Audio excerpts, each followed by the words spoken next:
Api di Bukit Menoreh. Cerita, Esa Mintarja. Audiobook, novel silat. Bab 155. Para penyamun itu pun segera bergeser maju. Kini mereka berdelapan hanya tinggal menghadapi 3 orang lagi, karena yang 2, Kiai Gringsing dan Ki Sumangkar sudah terikat kepada kedua orang yang sudah bersiap pula menyerangnya. Swandaru menggeram ketika ia melihat 3 orang mendekatinya. Ia harus berkelahi melawan 3 orang itu. Sedangkan Agung Sedayu pun harus berhadapan dengan 3 orang pula, dan Ki Demang dengan pedangnya berhadapan dengan 2 orang penyamun. Ternyata Swandaru tidak menunggu mereka menyerang. Sejenak kemudian terdengar cambuknya meledak. Ialah yang lebih dahulu mulai menyerang lawan-lawannya. Ledakan cambuk Swandaru bagaikan aba-aba setiap orang yang ada di tempat itu. Semuanya pun segera berloncatan dan menghadapi lawan masing-masing. Ki Demang tidak lagi dapat berpikir lain daripada bertempur. Mau tidak mau, perkelahian memang harus terjadi karena orang-orang yang berada di mulut hutan itu ternyata adalah orang-orang yang sengaja menghalang-halangi, tetapi menakut-nakuti dengan membunuh orang-orang lain, yang lebih dahulu melalui jalan itu. Sejenak kemudian, maka Ki Demang pun telah bertempur mati-matian. Tetapi karena ia memiliki pengalaman yang cukup, maka 2 orang lawannya bukannya lawan yang dapat membahayakan jiwanya, meskipun ia harus memeras tenaga. Namun demikian, jika perkelahian itu berlangsung lama, maka nafasnya lah yang agaknya akan mengalami kesulitan. Dalam pada itu, Swandaru dan Agung Sedayu pun segera berloncatan dengan lincahnya. Karena mereka mencemaskan nasib Ki Demang di Sangkal Putung, maka mereka pun tidak lagi sekedar melayani lawannya seperti yang telah dilakukannya. Kini mereka benar-benar harus segera membinasakan lawannya sebelum dirinya sendiri. Karena itulah, maka tandang Swandaru dan Agung Sedayu tidak lagi seperti saat mereka bertempur sebelumnya. Kini mereka memeras segenap kemampuan yang ada. Selain lawannya memang menjadi lebih banyak, maka mereka harus berpacu dengan waktu.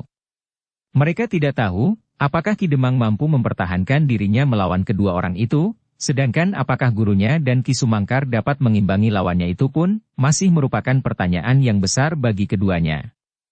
Meskipun kedua anak-anak muda itu tidak berjanji, tetapi mereka menganggap bahwa semakin cepat mereka menyelesaikan tugas mereka, itu akan berarti semakin baik buat dirinya sendiri dan buat orang lain yang memerlukan pertolongan. Dengan demikian, maka sejenak kemudian pertempuran itu pun meningkat menjadi semakin seru.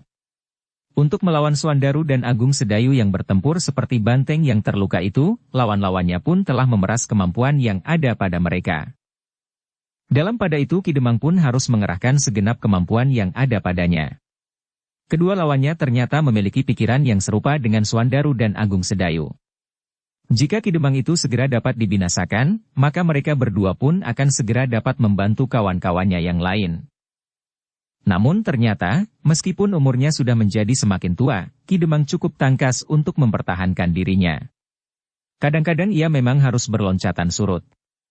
Tetapi kemudian, ia segera menemukan keseimbangan yang mantap untuk bertahan. Swandarulah yang setiap kali menggeram jika ia melihat ayahnya harus bergeser surut. Namun lawannya pun tidak dengan sukarela menyerahkan diri mereka.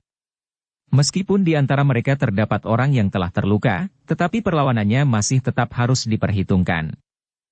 Sementara itu, Kiai Gringsing dan Ki Sumangkar pun telah terlibat di dalam pertempuran yang sengit. Ternyata penjual makanan itu bukan sekedar menakut-nakuti dengan sikap dan kata-katanya. Dengan sebuah bindi dan sebuah pisau belati panjang ia bertempur melawan Kiai Gringsing yang mempergunakan cambuknya. Setiap kali cambuk itu meledak bagaikan memecahkan selaput telinga. Namun orang yang memegang bindi dan pisau belati panjang itu setiap kali tertawa sambil berkata, "Tenagamu dahsyat sekali, Kisanak." Kiai Gringsing mengerutkan keningnya. Ternyata ia benar-benar menemukan lawan yang cukup tangguh, sehingga dengan demikian ia menjadi heran, bahwa orang-orang yang berhimpun untuk menentang berdirinya Mataram itu terdiri dari orang-orang yang pilih tanding. Jika mereka bergabung menjadi satu dan menyusun sebuah pasukan yang besar, maka kekuatannya pasti akan menggetarkan Pajang maupun Mataram. Yang pernah dikenalnya dari lingkungan mereka adalah Kiai Damar, Kiai Telapak Jalak, seorang yang telah menyerang rumah Untara yang dihuni oleh para perwira bersama pemimpin gerombolan penyerang itu, dan kini 2 orang lagi yang belum dikenal namanya. 8 orang, berkata Kiai Gringsing di dalam hatinya. Adalah sulit sekali bagi Mataram untuk mendapatkan 8 orang seperti orang-orang ini. Di Mataram yang dapat aku ketahui hanyalah Ki Gede Pemanahan sendiri dan yang masih sedang berkembang adalah Raden Sutawijaya. Meskipun barangkali Mataram dapat menyusun kelompok-kelompok yang kuat untuk melawan mereka, tetapi Mataram pasti akan mengalami kesulitan. Tetapi untunglah bahwa mereka tidak bergerak dalam irama yang mantap, sehingga kemampuan mereka pun agaknya terpecah-pecah. Dalam perkelahian yang sengit, maka Kiai Gringsing kemudian benar-benar harus berhati-hati. Lawannya kali ini adalah seorang yang dapat bergerak secepat tatit, sehingga kadang-kadang ujung cambuknya tidak dapat mengejarnya, bahkan kadang-kadang, angin yang berdesir karena ayunan bindi orang itu telah terasa di kening Kiai Gringsing. Sedikit saja ia lengah, maka kepalanya pasti dipecahkan oleh lawannya itu. Benar-benar di luar dugaanku, berkata Kiai Gringsing di dalam hati. Jika terjadi sesuatu atas salah seorang dari kami, maka akulah yang bertanggung jawab. Namun, selagi ia sempat melihat dengan sudut matanya Swandaru dan Agung Sedayu, hatinya menjadi sedikit tenang, meskipun Ki Demang Sangkal Putung kadang-kadang membuatnya tegang. Lawan Ki Sumangkar pun ternyata seorang yang tangguh. Tetapi Ki Sumangkar tidak mengalami tekanan yang terlampau berat seperti Kiai Gringsing. Meskipun orang itu mampu mengimbangi tata gerak Ki Sumangkar, namun keduanya masih juga harus berjuang untuk menentukan siapakah yang akan menang, dengan kemungkinan yang lebih baik pada Ki Sumangkar, jika Ki Sumangkar tidak berbuat kesalahan. Setiap kali, Ki Sumangkar dengan senjatanya yang dahsyat itu, berhasil mendorong lawannya surut. Tetapi kemudian lawannya itu pun segera memperbaiki keadaannya. Dalam keadaan yang sulit, lawannya mencoba bertahan dengan senjatanya yang aneh pula. 2 batang tongkat pendek yang tajam di kedua ujungnya, sehingga seakan-akan ia mempergunakan 4 buah mata tombak yang runcing. Ternyata kami tidak dapat melampaui penyamun-penyamun ini dengan tanpa berjuang mati-matian, berkata Kiai Gringsing di dalam hatinya.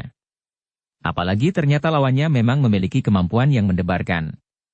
Senjatanya itu setiap kali rasa-rasanya telah menyentuh kulit Kiai Gringsing. Bahkan Gringsing terkejut ketika terasa sebuah sentuhan telah menyentuh lengan bajunya. Dengan gerak naluriah ia melangkah surut. Jika bindi itu menyentuh tangannya, maka tulangnya pasti akan remuk, dan seterusnya kepalanya lah yang akan dipecah oleh lawannya itu. Karena itulah, maka Kiai Gringsing menjadi semakin berhati-hati dan sekaligus berjuang semakin dahsyat. Sebagai seorang yang memiliki pengalaman yang cukup dan ilmu yang tinggi, ia pun segera berusaha menyesuaikan dirinya, tanpa melupakan kemungkinan waktu yang lama dari pertempuran itu, sehingga ia pun harus mengatur pernafasan sejak permulaan. Dengan demikian, maka pertempuran antara Kiai Gringsing dengan lawannya itu pun meningkat semakin dahsyat. Keduanya memiliki kelebihan dari orang-orang kebanyakan, sehingga karena itu, maka arena perkelahian mereka pun seakan-akan menjadi ajang angin pusaran yang sangat dahsyat. Pohon-pohon perdu pun berserakan dan ranting-ranting berpatahan. Senjata Kiai Gringsing meledak memekakkan telinga di sela-sela desing bindi dan pisau belati panjang yang bagaikan melontarkan arus angin yang tiada taranya. Dan perkelahian itu pun kemudian bagaikan tidak dapat dinilai lagi. Gerak tangan dan kaki mereka tidak lagi dapat diikuti dengan mata telanjang. Ternyata Ki Sumangkar menjadi cemas melihat perkelahian itu. Di Jati Anom Kiai Gringsing telah dapat dilukai, sedang di saat-saat sebelumnya, Kiai Gringsing hampir selalu dapat langsung menguasai lawannya. Dan sekarang ia menjumpai lawan yang seakan-akan lebih tinggi lagi ilmunya dari lawan-lawan sebelumnya. Tetapi dalam pada itu, Sumangkar sendiri masih terlibat dalam perkelahian yang dahsyat. Ternyata lawannya pun segera mengerahkan segenap tenaganya untuk berusaha secepatnya mengakhiri perkelahian. Tetapi ternyata bahwa Sumangkar bukan lawan yang dapat ditentukan nasibnya. Di lingkaran yang lain, Agung Sedayu dan Swandaru bertempur mati-matian pula untuk segera mengalahkan lawan-lawan mereka, seperti juga Ki Demang yang sudah mengerahkan semua kemampuannya melawan penyamun-penyamun itu. Dengan hati yang berdebar-debar, tetapi juga dengan kemarahan yang mencengkam, Swandaru memutar cambuknya seperti baling-baling, sedang cambuk Agung Sedayu menyambar-nyambar seperti puluhan cambuk yang berterbangan di udara. Orang-orang lain yang bersenjatakan potongan-potongan kayu, sama sekali tidak mampu lagi melibatkan diri di dalam perkelahian itu. Hanya kadang-kadang saja mereka mengayun-ayunkan kayu di tangan mereka apabila para penyamun itu terdesak. Tetapi mereka segera melangkah surut apabila penyamun-penyamun itu memandang mereka dengan tatapan mata yang marah. "Kepung mereka," teriak Swandaru. Jangan biarkan mereka lari. Orang-orang itu termangu-mangu sejenak. Lalu terdengar suara Swandaru itu lagi. Mereka juga mengepung kita dan berusaha agar kita tidak dapat keluar dari hutan ini. Jangan takut. Aku ada di antara kalian. Jika mereka akan menyerang kalian, maka punggungnya akan aku sobek dengan ujung cambukku. Orang-orang yang sudah hampir kehilangan keberaniannya sama sekali itu saling berpandangan. Tetapi mereka tidak segera berbuat apa-apa. Karena itu, maka Swandaru berteriak lagi. Berbuatlah sesuatu. Jika kita berhasil membunuh mereka, kita akan selamat. Tetapi jika tidak, kitalah yang akan digantung di mulut lorong ini dengan kaki kita di atas, dan dibiarkannya kita mati perlahan-lahan atau digapai oleh seekor harimau yang akan melubangi kepala kita dengan taring-taringnya. Mereka masih saja termangu-mangu. Namun kemudian Agung Sedayu pun berkata pula sambil bertempur. Seorang kawanmu telah mati di tangan mereka. Kawanmu itu telah menjadi banten perjuangan kalian untuk melepaskan diri. Ternyata kata-kata itu telah menyentuh hati mereka. Karena itu, mereka pun kemudian berpencaran, meskipun mereka tidak berani berdiri sendiri. Mereka telah berdiri terbagi menjadi 3 kelompok kecil yang masing-masing mencoba menjaga lawan-lawan Agung Sedayu, Swandaru dan Ki Demang Sangkal Putung. Bagus, teriak Swandaru. Kalian dapat memukul kepala mereka dengan tongkat-tongkat kayu kalian. Tetapi, orang-orang itu masih saja berdiri termangu-mangu. Mereka tidak berani menerjunkan diri di dalam arena perkelahian itu. Apalagi mereka yang telah terluka. Namun tampak di wajah mereka, sepercik keberanian mulai tumbuh. Juga karena seorang kawan mereka telah terbunuh, sehingga korban yang telah jatuh itu mendorong mereka untuk menuntut balas. Yang kemudian segera menguasai lawan-lawannya justru adalah Agung Sedayu. Sebuah serangan mendatar membuat ketiga lawannya berloncatan mundur. Namun tiba-tiba seorang dari mereka segera meloncat begitu ujung cambuk Agung Sedayu berdesing di depan wajahnya. Tombak pendeknya berputar sekali, lalu mematuk leher anak muda itu. Tetapi Agung Sedayu pun cepat mengelak, ia sempat meloncat ke samping dan kemudian berputar setengah lingkaran. Tetapi pada saat itu, sebuah bindi melayang menyambar ubun-ubunnya. Dengan demikian, Agung Sedayu terpaksa meloncat lagi. Namun seorang lawannya yang lain mengayunkan pedangnya langsung menebas lehernya. Agung Sedayu tidak sempat meloncat lagi. Tetapi ia merendahkan diri untuk mengelakkan pedang itu. Pada saat yang gawat itulah, Agung Sedayu melihat ujung tombak lawannya melayang ke lambungnya. Agung Sedayu mengerutkan keningnya. Ia harus bertindak tepat. Dalam waktu sekejap, ia harus menentukan suatu langkah untuk membebaskan dirinya dari lawan-lawannya yang semakin garang. Agung Sedayu bergeser sedikit surut. Ia masih tetap merendahkan dirinya. Namun tiba-tiba ia berputar di atas tumitnya, dan sekali lagi cambuknya berputar pula mendatar. Lawan-lawannya segera berloncatan surut. Tetapi orang yang sedang meloncat dengan ujung tombak terjulur itu tidak dapat berbuat sesuatu, karena ia sedang melayang laju ke depan. Yang dapat dilakukannya kemudian adalah berusaha menangkis ujung cambuk yang terayun tepat kepadanya. Karena itulah, maka tombaknya pun segera dirundukannya. Dengan sebuah hentakan, ia ingin menghentikan ayunan cambuk Agung Sedayu. Namun dengan demikian, maka terjadilah benturan antara dua senjata itu, sehingga ujung cambuk Agung Sedayu pun langsung membelit tangkai tombak itu. Agung Sedayu yang sudah memperhitungkannya itu pun segera menarik ujung cambuknya sendal pancing. Dengan sepenuh kekuatannya, ia menghentakkan cambuknya demikian tiba-tiba, sehingga lawannya tidak mampu lagi menguasai senjatanya. Senjata itu pun kemudian terlepas dari tangannya dan terlempar beberapa langkah. Lawannya sama sekali tidak mampu bertahan untuk tetap menggenggam tangkai tombaknya itu. Agung Sedayu melihat kesempatan terbuka baginya. Karena itu, ia tidak menyia-nyiakannya. Sekejap kemudian, maka ia pun segera meloncat menyerang lawannya yang sudah tidak bersenjata itu. Tetapi ternyata, bahwa kawan-kawan penyamun itu tidak membiarkan kawannya itu menjadi sasaran serangan Agung Sedayu tanpa melakukan perlawanan. Hampir berbareng mereka menyerang dengan ujung senjata yang terjulur lurus ke depan. Agung Sedayu melihat serangan yang datang dengan dahsyatnya itu. Sekali lagi ia memutar cambuknya untuk mempertahankan jaraknya dari penyamun-penyamun itu. Namun tiba-tiba saja dengan cambuk yang masih berputar, Agung Sedayu meloncat langsung dengan garangnya, menyerang lawannya yang sudah tidak bersenjata itu. Lawannya masih berusaha mengelak. Dengan tangkas ia meloncat surut sambil merendahkan dirinya dalam-dalam di bawah putaran cambuk Agung Sedayu. Namun, ternyata yang mengenainya sama sekali bukan ujung cambuk Agung Sedayu. Selagi cambuknya masih berputar, dan orang itu telah terbebas dari sambaran ujung cambuk yang berdesing di atas kepalanya, namun tiba-tiba saja terdengar keluhan yang tertahan. Ternyata kaki Agung Sedayulah yang menyambar orang yang sedang merunduk itu, sehingga ia terlempar beberapa langkah surut dan kemudian jatuh berguling di tanah. Demikian kerasnya tendangan kaki Agung Sedayu, sehingga terasa tulang-tulang iganya menjadi remuk karenanya, dan karena itulah, maka ia tidak lagi mampu untuk bangkit dan ikut memberikan perlawanan. Dengan demikian, maka lawannya telah berkurang dengan seorang, yang justru merupakan penggerak dari perlawanan mereka. Dengan demikian, maka perlawanan yang kemudian pun menjadi jauh lebih lemah. Dua orang yang masih tetap bertempur itu hampir tidak mempunyai kesempatan lagi. Dan Agung Sedayu pun tidak menyia-nyiakan waktu lagi. Keadaan masih cukup gawat. Ia melihat betapa Ki Demang bertahan mati-matian sehingga keringatnya telah membasahi seluruh tubuh dan pakaiannya. Namun dalam pada itu, selagi Agung Sedayu berusaha mengakhiri perlawanan kedua penyamun yang lain, ia mendengar seseorang memekik kesakitan. Ia masih sempat memalingkan wajahnya dan melihat seorang lawan Swandaru terlempar dari arena dan jatuh di tanah dengan darah yang meleleh dari luka di lambungnya.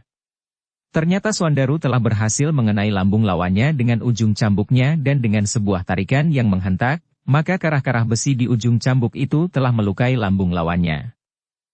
Sesaat kemudian, Agung Sedayu pun mengerahkan segenap kemampuan yang ada padanya untuk segera menjatuhkan lawan-lawannya yang lain. Dan usaha itu tidak terlampau sulit baginya. Seorang demi seorang, maka lawannya itu pun berhasil dilumpuhkannya. Yang seorang menjadi pingsan karena keningnya telah disambar oleh ujung cambuk Agung Sedayu, sedang yang lain tidak mampu lagi melakukan perlawanan karena kakinya rasa-rasanya patah karenanya. Berbeda dengan Agung Sedayu, Swandaru masih bertempur melawan kedua lawannya, yang agaknya dengan gigih melakukan perlawanan. Keduanya mulai berlari-lari mengelilingi pepohonan hutan, mereka memanfaatkan rimbunnya dedaunan dan batang perdu yang tumbuh liar. Licik, geram Swandaru yang menjadi marah karenanya. Tetapi lawan-lawannya tidak menghiraukannya. Mereka masih menyerang, dan kemudian berlari-larian menjauh. Agung Sedayu yang sudah selesai dengan lawan-lawannya, melihat cara yang licik itu. Karena itu, maka ia pun segera meloncat memburu salah seorang dari mereka sambil berkata, "Selesaikanlah yang seorang itu. Aku akan menyelesaikan yang seorang lagi." Swandaru berpaling, dilihatnya Agung Sedayu telah bebas dari lawan-lawannya. Tetapi ia menyahut, "Bebaskan Ki Demang dari kedua lawannya. Aku akan menyelesaikan cecurut-cecurut ini." Agung Sedayu mengerutkan keningnya. Kemudian dipandanginya arena pertempuran antara Ki Demang melawan kedua orang penyamun yang bertempur mati-matian. Ki Demang memang tidak dapat segera dikalahkan. Bahkan serangan-serangan Ki Demang adalah serangan-serangan yang berbahaya. Tetapi lawannya pun bertempur dengan gigihnya, sehingga Ki Demang harus memeras segenap tenaga dan kemampuannya. Karena itulah, maka nafasnya menjadi semakin cepat mengalir dan keringatnya membasahi seluruh permukaan kulit tubuhnya. Agung Sedayu menarik nafas panjang. Meskipun Ki Demang memiliki pengalaman dan ilmu yang dapat mengimbangi lawannya, namun agaknya nafas Ki Demanglah yang pada suatu saat pasti akan mengganggunya. Karena itu, maka Agung Sedayu pun kemudian selangkah demi selangkah mendekati Ki Demang di sangkal putung. Dengan saksama ia memandang kedua lawan Ki Demang itu berganti-ganti.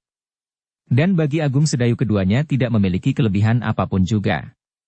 Kedua lawan Ki Demang itu tidak lebih baik dari ketiga lawannya yang telah dikalahkannya. Namun dalam pada itu, langkah Agung Sedayu itu terasa bagaikan hentakan-hentakan di dalam dada kedua lawan Ki Demang. Mereka sadar bahwa ternyata Agung Sedayu bukan seorang anak muda kebanyakan yang menggigil melihat senjata berputar. Ternyata Agung Sedayu itu memiliki kemampuan yang sangat mengejutkan para penyamun itu. Tetapi para penyamun itu tidak dapat berbuat apapun juga. Langkah Agung Sedayu sama sekali tidak ada yang menghalanginya lagi.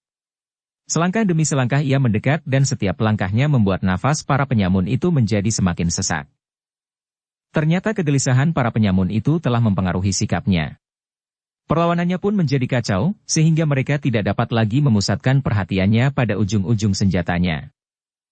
Pada saat yang demikian itulah, Ki Demang menghentakkan semua kemampuan yang ada padanya. Pedangnya berputar cepat sekali, dan kemudian meliuk mematuk dengan dahsyatnya. Sesaat kemudian terdengar jerit terputus. Ternyata pedang itu telah menembus dada seorang lawannya. Darah yang merah memancar dari luka itu.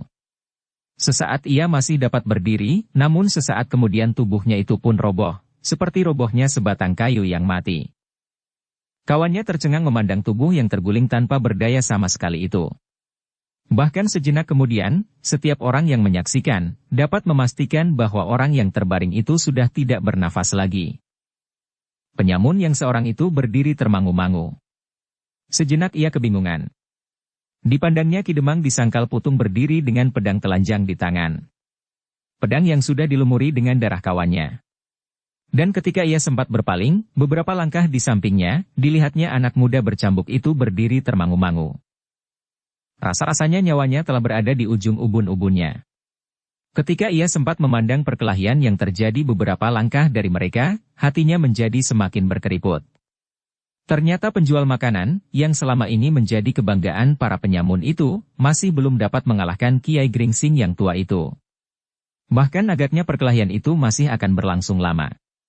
Sehingga dengan demikian, ia tidak akan dapat mengharapkan perlindungan dari penjual di warung yang sebenarnya adalah pemimpinnya itu. Kenapa ada juga orang yang mampu bertempur melawannya, berkata penyamun itu di dalam hatinya. Namun ia kemudian tidak sempat berpikir lagi. Kini, Ki Demang dengan pedang di tangan dan Agung Sedayu sudah menjadi semakin dekat. Di tempat lain, Sumangkar pun bertempur mati-matian untuk mempertahankan dirinya dan sekali-sekali berusaha menyerang lawannya langsung ke tempat yang berbahaya. Tetapi ia masih juga belum berhasil, sehingga pertempuran itu masih juga berlangsung dengan sengitnya. Karena itulah, maka penyamun itu menjadi putus asa. Ia merasa tidak akan dapat berbuat sesuatu melawan Ki Demang dan anak muda yang bersenjata cambuk itu. Sehingga sejenak kemudian, maka dilemparkannya senjatanya di tanah sambil berteriak. Aku menyerah. Jangan bunuh aku dengan cara yang mengerikan itu. Agung Sedayu memandang orang itu dengan tajamnya. Namun terhadap seseorang yang sudah melemparkan senjatanya, ia tidak dapat berbuat apa-apa. Kau menyerah, ia bertanya dengan nada yang datar. Ya, aku menyerah. Agung Sedayu mendekatinya. Kemudian ditariknya orang itu sambil berkata kepada orang-orang yang sudah kehilangan keberanian, meskipun mereka masih menggenggam potongan-potongan kayu di tangannya. Ambillah orang ini dan ikatlah. Ikatlah dengan lulup kayu atau dengan kain panjangnya sendiri. Orang-orang itu termangu-mangu sejenak. Dan Agung Sedayu berkata selanjutnya. Ia tidak akan berbuat apa-apa. Aku akan menunggui kalian. Mereka masih termangu-mangu sejenak.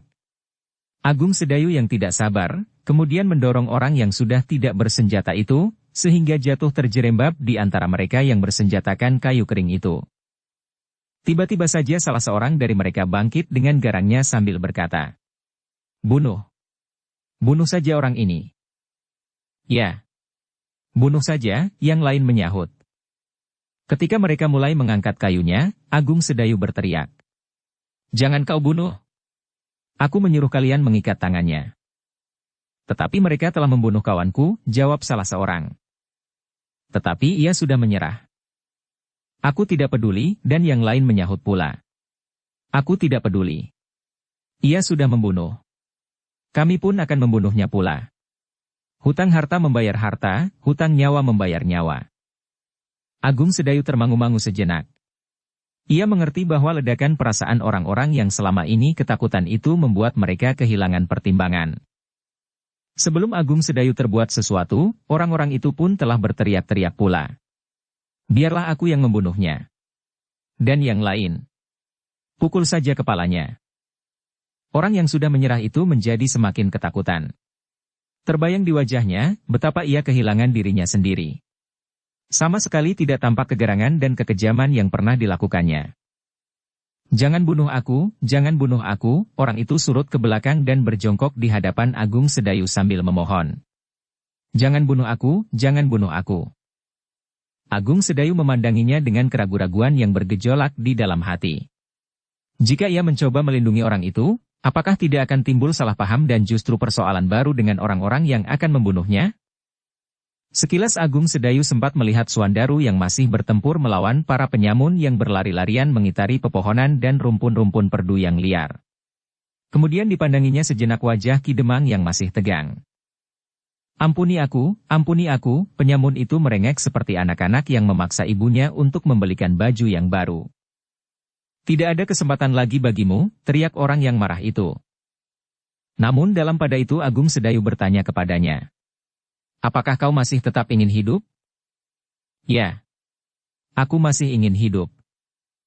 Kau ketakutan melihat potongan-potongan kayu yang terayun-ayun itu? Ya. Aku takut sekali. Apakah kau tidak pernah membayangkan, begitulah perasaan takut itu mencengkam hati? Aku takut sekali. Apakah kau tidak pernah membayangkan, bahwa orang lain yang ketakutan, seperti juga yang kau alami saat ini?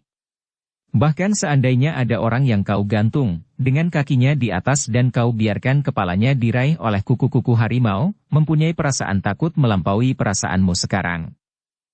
Bukan akulah yang mengikat. Siapakah yang mengikat, tetapi betapa tidak senangnya dihinggapi oleh perasaan takut.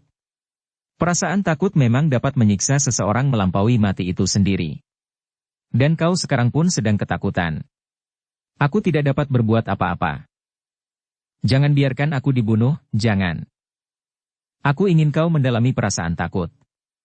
Hayatilah sebaik-baiknya agar kau tidak akan pernah melupakan bagaimana seseorang yang sedang ketakutan.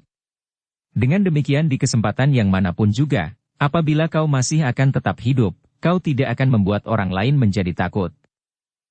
Tidak, aku tidak akan menakut-nakuti orang lagi.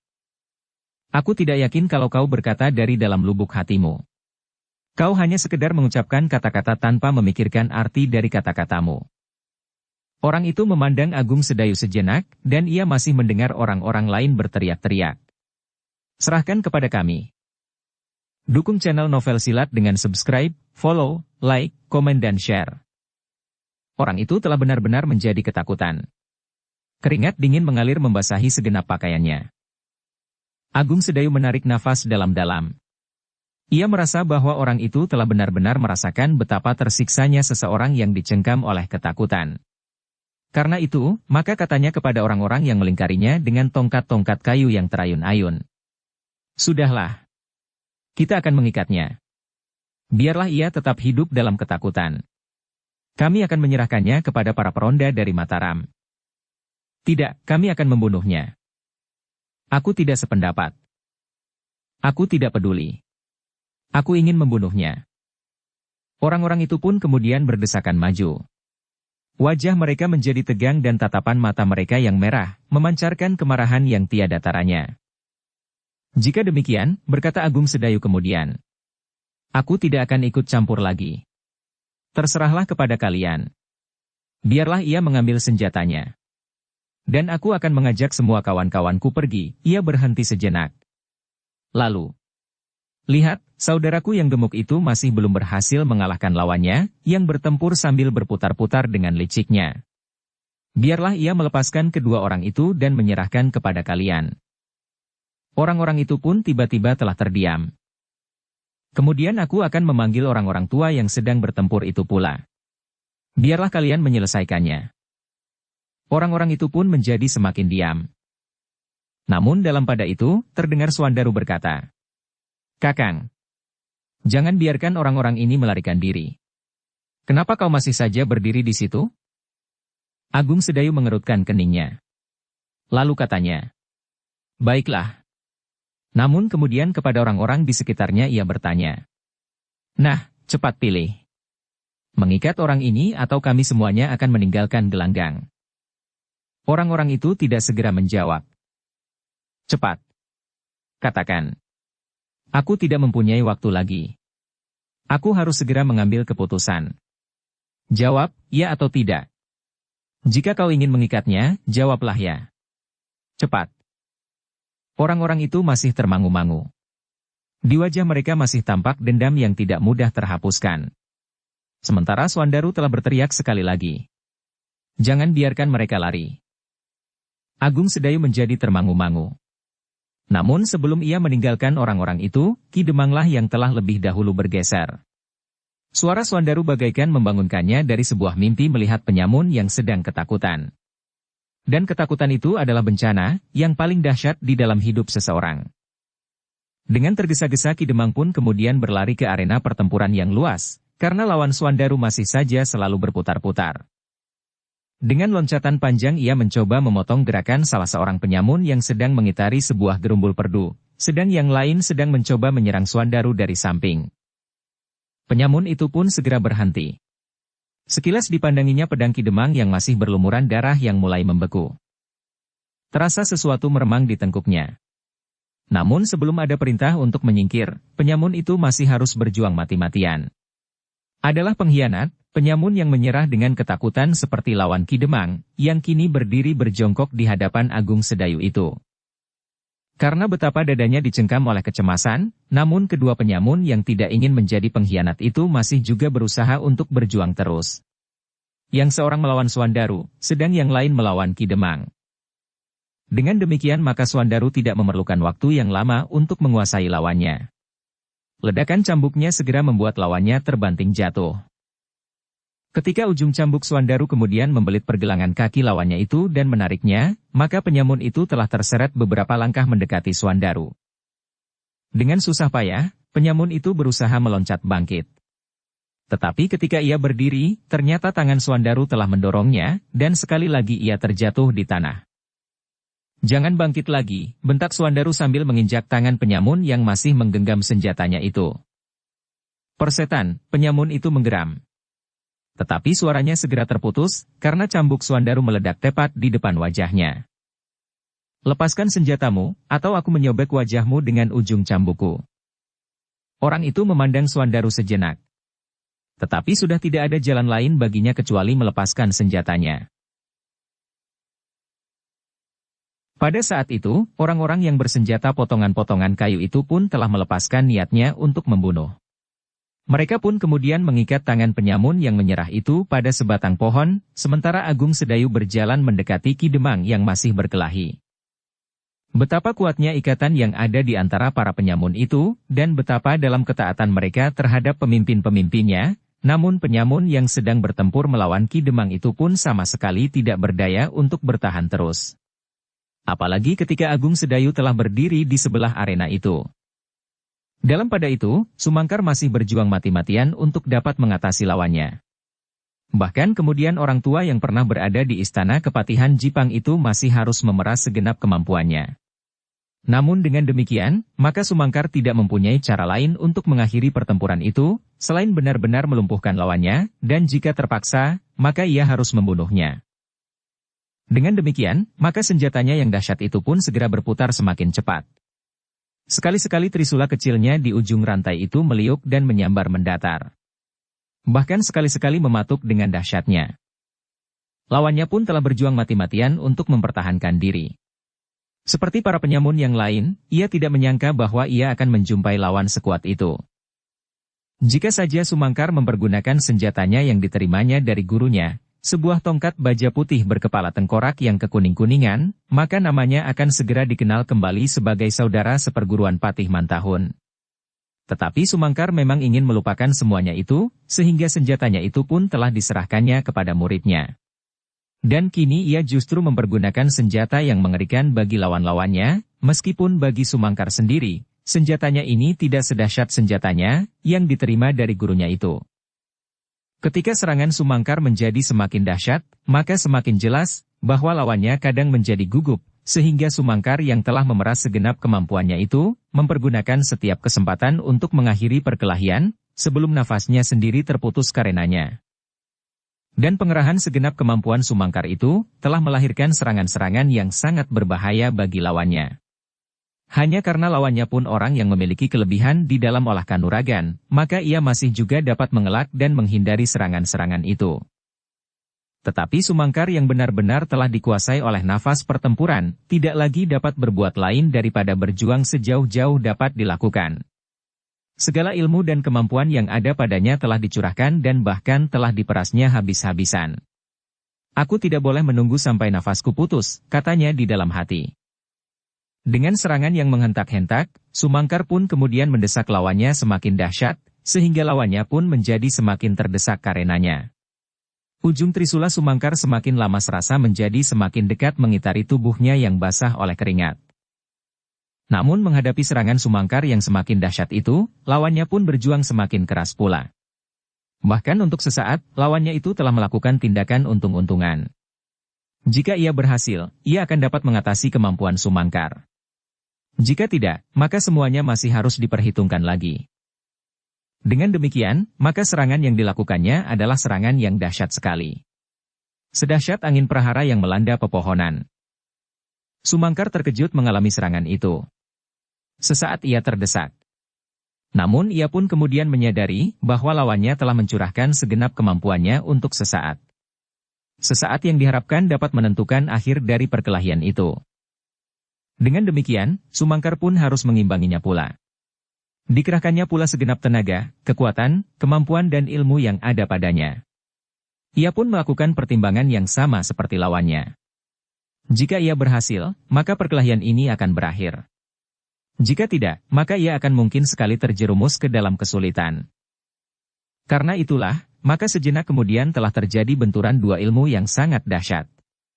Benturan antara dua kekuatan puncak yang sukar dicari bandingnya. Orang-orang yang ada di sekitarnya sempat menyaksikan benturan kekuatan yang dahsyat itu. Bahkan Kiai Gringsing dan lawannya, yang mempunyai kepentingan yang sama untuk menyaksikan akhir dari pertempuran itu, telah dengan sendirinya mengendorkan pertempuran yang terjadi di antara mereka. Agung Sedayu, Suandaru, Ki Demang Disangkal Putung pun telah dicengkam pula oleh kecemasan, sedang orang-orang lain memandang puncak pertempuran itu dengan mulut ternganga. Sejenak kemudian, keduanya hampir tidak lagi dapat dilihat dengan mata telanjang. Keduanya berputar seperti angin pusaran dalam selubung bayangan senjata masing-masing. Namun sejenak kemudian, di balik selubung putaran senjata itu terdengar suara tertahan. Sebuah keluhan. Tetapi tidak terlontar seluruhnya. Yang menyaksikan pertempuran itu menjadi termangu-mangu. Mereka menunggu sejenak dengan tegangnya. Dan yang sejenak itu rasa-rasanya bagaikan tanpa akhir. Tetapi sejenak kemudian, mereka mulai dapat melihat apa yang telah terjadi. Keduanya mulai tampak semakin jelas. Namun seorang dari keduanya mulai terhuyung-huyung surut. Dan sejenak kemudian semuanya menjadi jelas. Sumangkar berdiri tegak dengan pangkal rantainya di dalam genggaman. Meskipun demikian, tampaklah segores luka di pundaknya, sehingga di lengannya meleleh titik darah yang merah. Namun dalam pada itu, lawannya terbungkuk sambil memegangi dadanya. Tangannya dan lengannya menjadi basah oleh darahnya yang memancar dari luka di dada itu. Sejenak orang itu masih berdiri di atas kedua kakinya. Dengan matanya yang redup dipandanginya wajah Sumangkar yang tegang. Kau menang, suaranya dalam dan datar. Aku tidak menyangka bahwa aku akan bertemu dengan orang semacam kau. Dalam keadaan seperti ini, seharusnya kau menentukan sikap dan berpihak Pajang atau Mataram. Apakah kau juga berpihak? Bertanya Sumangkar. Orang itu menggeleng. Katanya. Tidak. Aku tidak berpihak. Tetapi aku menentukan pihakku sendiri. Aku juga menentukan sikapku sendiri. Aku pun heran bahwa di dalam keadaan seperti ini, kau masih saja berkeliaran di hutan. Kenapa, kau tidak berada di Pajang atau Mataram seperti yang kau katakan itu? Dan apakah pihak yang kau tentukan sendiri itu akan berhasil mengatasi kekuasaan Mataram dan Pajang? Tidak sebodoh itu. Tetapi ceritanya terlampau panjang, dan umurku terlampau pendek. Sebut, siapakah kau dan siapakah pemimpinmu tertinggi sebelum kau mati? Kau akan menebus dosamu, dan jalanmu akan menjadi lapang. Tampak wajah itu ragu-ragu sejenak, tetapi ia pun kemudian menyeringai menahan sakit. Kau menang, suaranya semakin sendat. Tetapi sampai akhir hayatku, aku tidak akan mengakui adanya Mataram, meskipun aku tidak berdiri di pihak Pajang. Jadi? Sumangkar meloncat mendekatinya dan mencoba menahan tubuh itu. Tetapi, tubuh itu sudah terlampau lemah. Trisula Sumangkar menusuk dadanya terlampau dalam. 3 bekas luka berderet di dada itu. Sebut nama pemimpinmu, bisik Sumangkar. Tetapi orang itu sudah tidak menyahut. Sejenak ia masih menggeliat. Tetapi kemudian, Sumangkar mendengar tarikan nafasnya yang terakhir. Perlahan-lahan Sumangkar meletakkan tubuh itu. Sejenak ia merenung.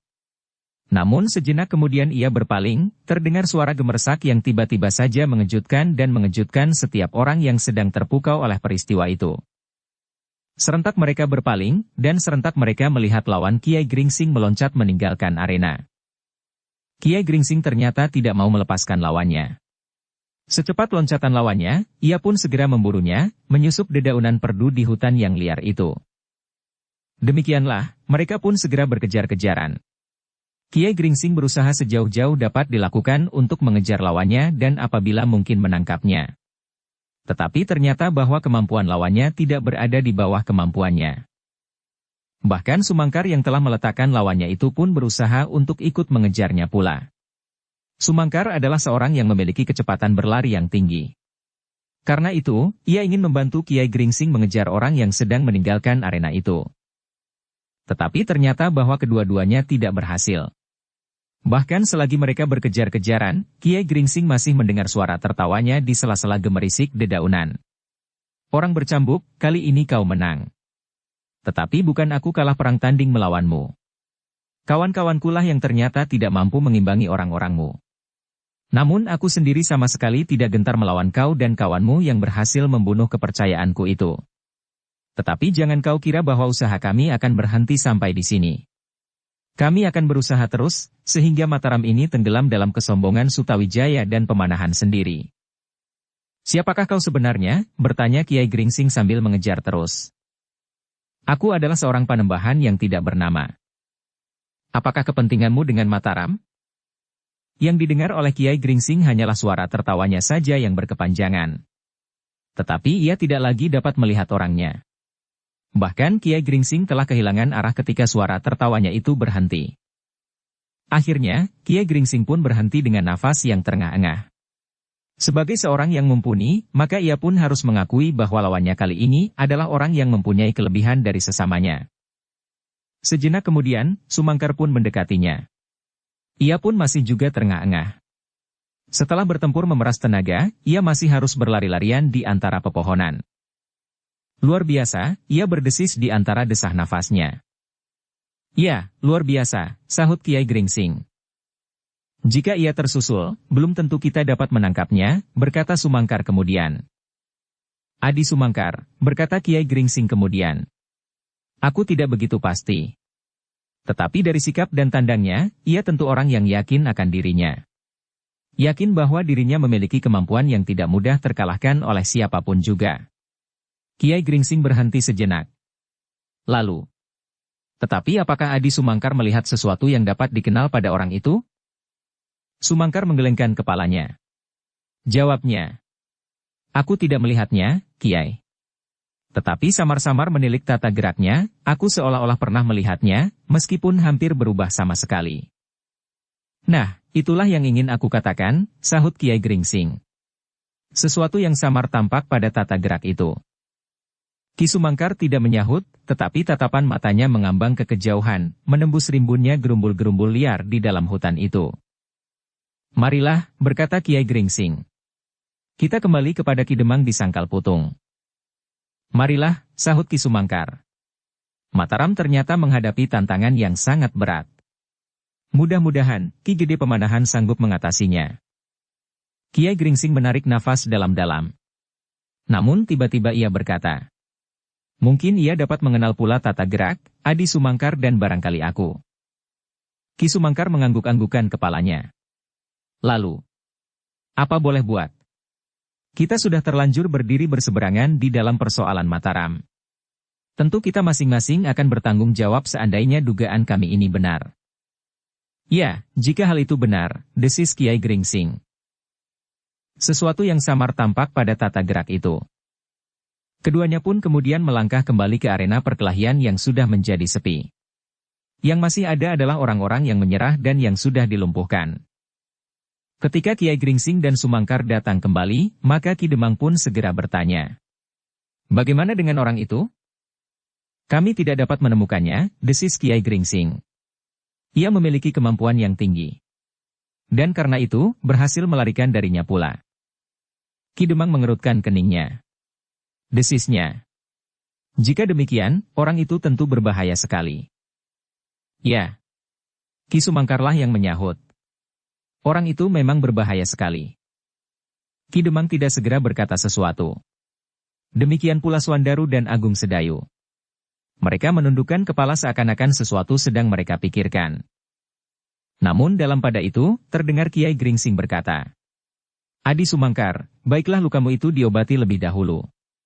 Meskipun luka itu tidak berbahaya, tetapi jika terlambat, maka luka itu dapat menjadi luka yang sulit disembuhkan. Apalagi luka bekas goresan senjata.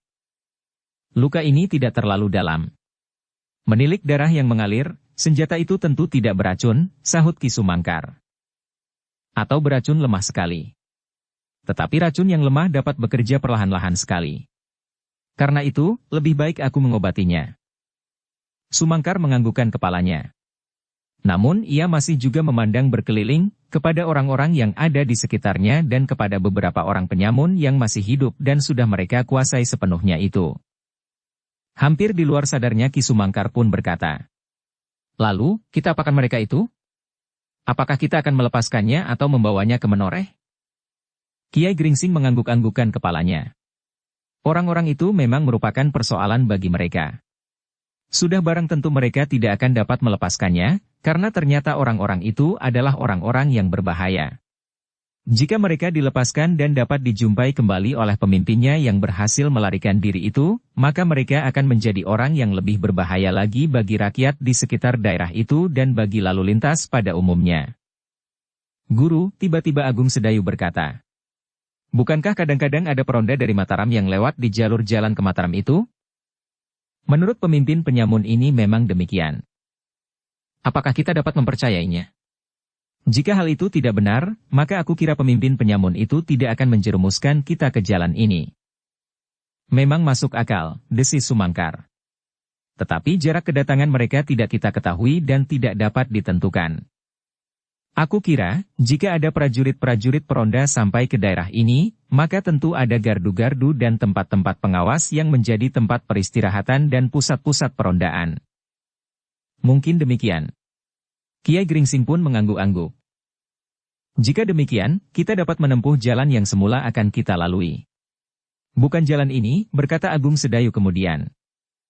Tiba-tiba Swandaru mengerutkan keningnya. Sambil berpaling kepada seorang penyamun yang menyerah ia bertanya. Apakah benar bahwa kadang-kadang ada peronda dari Mataram yang nganglang sampai ke mulut lorong itu? Aku tidak tahu. Aku bertanya, menurut pengetahuanmu. Apakah selama kau menyamun kau pernah melihat, mendengar, atau bahkan menjumpai peronda-peronda dari Mataram yang sampai ke lorong itu? Penyamun itu merenung sejenak. Namun kemudian ia menggeleng. Tidak. Tidak pernah ada. Benar? Tidak pernah ada? Ya, memang tidak pernah ada. Swandaru pun kemudian mendekatinya. Katanya seakan-akan bergumam kepada diri sendiri. Lebih baik mereka disembelih, atau digantung di batang pohon dengan kepala di bawah supaya seekor harimau meraihnya dan melubangi wajahnya dengan kukunya. Swandaru, ayahnya memanggil. Tetapi Swandaru melangkah terus. Bahkan gurunya berkata, Baiklah Swandaru. Ikat saja mereka di pepohonan. Kami tidak memerlukan mereka lagi. Jangan, orang itu memohon seperti yang merengek melihat ayahnya membawa sehelai cambuk. Ki Demang menjadi bingung. Namun Agung Sedayu menggamitnya sambil berbisik. Biarkan saja, Ki Demang. Swandaru tidak akan berbuat apa-apa. Semakin dekat juntai ujung cambuk Swandaru, semakin takutlah orang yang sudah menyerah itu. Sekali lagi ia memohon. Jangan diikat aku pada sebatang pohon. Kenapa tidak? Tentu kami tidak akan dapat membawa kalian ke Menoreh, karena kami akan mengunjungi Ki Gede Menoreh sebagai tamu yang terhormat. Kami tidak perlu dibawa ke Menoreh. Dan kami tidak dapat melepaskan kau di hutan. Kau akan sangat berbahaya. Jangan dilepaskan kami, asal kami jangan dibunuh dan jangan diikat pada sebatang pohon, karena hutan ini memang banyak dihuni harimau loreng. Lalu kami harus menunggui kalian di sini? Penyamun itu tertunduk. Jika kalian membuat kami bingung, maka jalan satu-satunya memang membunuh kalian. Tidak, tiba-tiba yang lain berteriak. Ada prajurit yang sering meronda di jalan itu. Ada pusat-pusat perondaan di tengah-tengah hutan. Pengawal-pengawal dari Mataram yang kuat berada di gardu-gardu. Bahkan bersama beberapa orang pemimpinnya. Kiai Gringsing mengerutkan keningnya, sementara Swandaru menarik nafas dalam-dalam. Namun dengan demikian mereka mengerti bahwa Mataram tidak tinggal diam menghadapi persoalan ini. Mereka agaknya menyadari bahwa orang-orang yang telah mengganggu ketentraman daerah yang sedang tumbuh ini adalah orang-orang yang kuat, sehingga mereka terpaksa menempatkan beberapa buah gardu di tengah-tengah hutan. Ki Demang yang kemudian menangkap maksud anaknya itu pun mengumpat di dalam hati. Bahkan sambil tersenyum ia berbisik kepada Agung Sedayu. Aku memang terlalu bodoh. Agung Sedayu pun tersenyum. Katanya. Bukan, tetapi Ki Demang kurang terbiasa bersikap seperti kami. Apalagi Swandaru, ia segera dapat menyesuaikan diri dengan sikap guru. Ki Demang menarik nafas dalam-dalam, sementara ia mendengar Kiai Gringsing berkata. Kita kembali lewat jalan yang biasa dilalui orang. Kita bawa semua orang yang tertawan. Lalu kepada orang-orang yang semula menjadi ketakutan Kiai Gringsing itu pun bertanya. Lalu bagaimana dengan kalian? Kami memang akan pergi ke Mataram. Ikutlah kami. Mereka pun segera berkemas. Tawanan-tawanan yang tidak dapat berjalan tegak lagi mereka taruh di atas punggung kuda. Sementara Agung Sedayu dan Swandaru berjalan mengiringinya bersama dengan orang-orang yang semula menjadi putus asa. Di antara mereka yang terluka pun mendapat kesempatan pula mempergunakan kuda Kiai Gringsing dan Sumangkar. Iring-iringan itu pun kemudian mengambil jalan yang sudah mereka lalui. Mereka berputar lagi menuju lorong yang biasa dilalui orang, karena jalan yang sedang terbentang di bawah kaki mereka itu adalah jalan jebakan. Sebelum mereka sampai ke tanah Pategalan, ternyata mereka masih menemukan seorang kawan dari orang-orang yang berjalan lebih dahulu dan hampir saja dibinasakan oleh para perampok itu. Tetapi demikian hatinya dicengkam oleh ketakutan, maka untuk beberapa lama ia tidak mau keluar dari gerumbul tempatnya bersembunyi. Namun demikian desah nafasnya serta kadang keluhan-keluhan yang tertahan telah menunjukkan di mana ia berada. Tetapi akhirnya, atas bujukan kawan-kawannya ia mau keluar juga dari persembunyiannya yang tidak tersembunyi itu. Perlahan-lahan kepercayaannya atas tanggapan inderanya mulai timbul kembali. Demikianlah, akhirnya iring-iringan itu pun sampai ke warung yang kini sudah kosong. Gardu yang kosong dan mulut lorong yang sepi. Meskipun demikian di warung itu masih terdapat beberapa jenis makanan yang dijajakan. Namun Kiai Gringsing tetap mencurigai jenis makanan itu, meskipun ia pun berpendapat bahwa tidak semua makanan berisi jebakan racun yang lemah, karena ternyata tidak semua orang telah diberinya racun itu.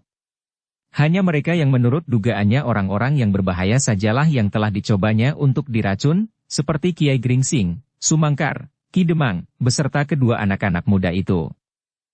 Sejenak kemudian maka mereka pun telah melintasi hutan tambak baya yang lebat. Tetapi karena jalur jalan yang mereka lalui adalah jalan yang sering disentuh kaki manusia, maka jalan itu agaknya memang tidak begitu sulit. Di dalam perjalanan itu Kiai Gringsing masih juga sempat bertanya kepada para penyamun yang ditawannya. Katanya, apakah jalan ini masih sering dilalui orang? Maksudku, orang yang dengan sengaja kalian lepaskan. Para penyamun itu ragu-ragu sejenak. Namun kemudian salah seorang dari mereka berkata, hanya kadang-kadang. Jika kebetulan para prajurit Mataram meronda sampai ke ujung lorong, kami tidak dapat berbuat apa-apa. Orang-orang yang akan lewat jalan ini pun lewatlah bersama para prajurit itu. Apakah pemimpinmu itu tidak dapat membinasakan hanya sekelompok prajurit? Tentu. Tetapi dengan demikian kami akan mengundang kesiagaan yang lebih tinggi lagi dari para prajurit Mataram, sehingga barangkali justru di mulut lorong itu diberinya gardu penjaga. Di mana gardu penjaga yang pertama? Tidak begitu jauh lagi. Kiai Gringsing mengangguk-anggukkan kepalanya. Ia percaya pada keterangan itu. Gardu itu tentu tidak begitu jauh. Jika tidak demikian, maka para penyamun itu tidak perlu menyesatkan calon-calon korbannya ke jalur jalan jebakan itu. Namun dalam pada itu tiba-tiba saja Kiai Gringsing bertanya. Siapakah pemimpinmu itu? Penyamun itu mengerutkan keningnya. Siapa? Kami tidak mengenalnya lebih jauh selain yang kami lihat sehari-hari. Siapa? Siapa namanya? Penyamun itu menjadi ragu-ragu. Namun katanya kemudian. Kami memanggilnya Kiai Wedung. Hanya itulah yang kami ketahui tentang dirinya. Kenapa kau ikut orang yang kau sebut Kiai Wedung itu?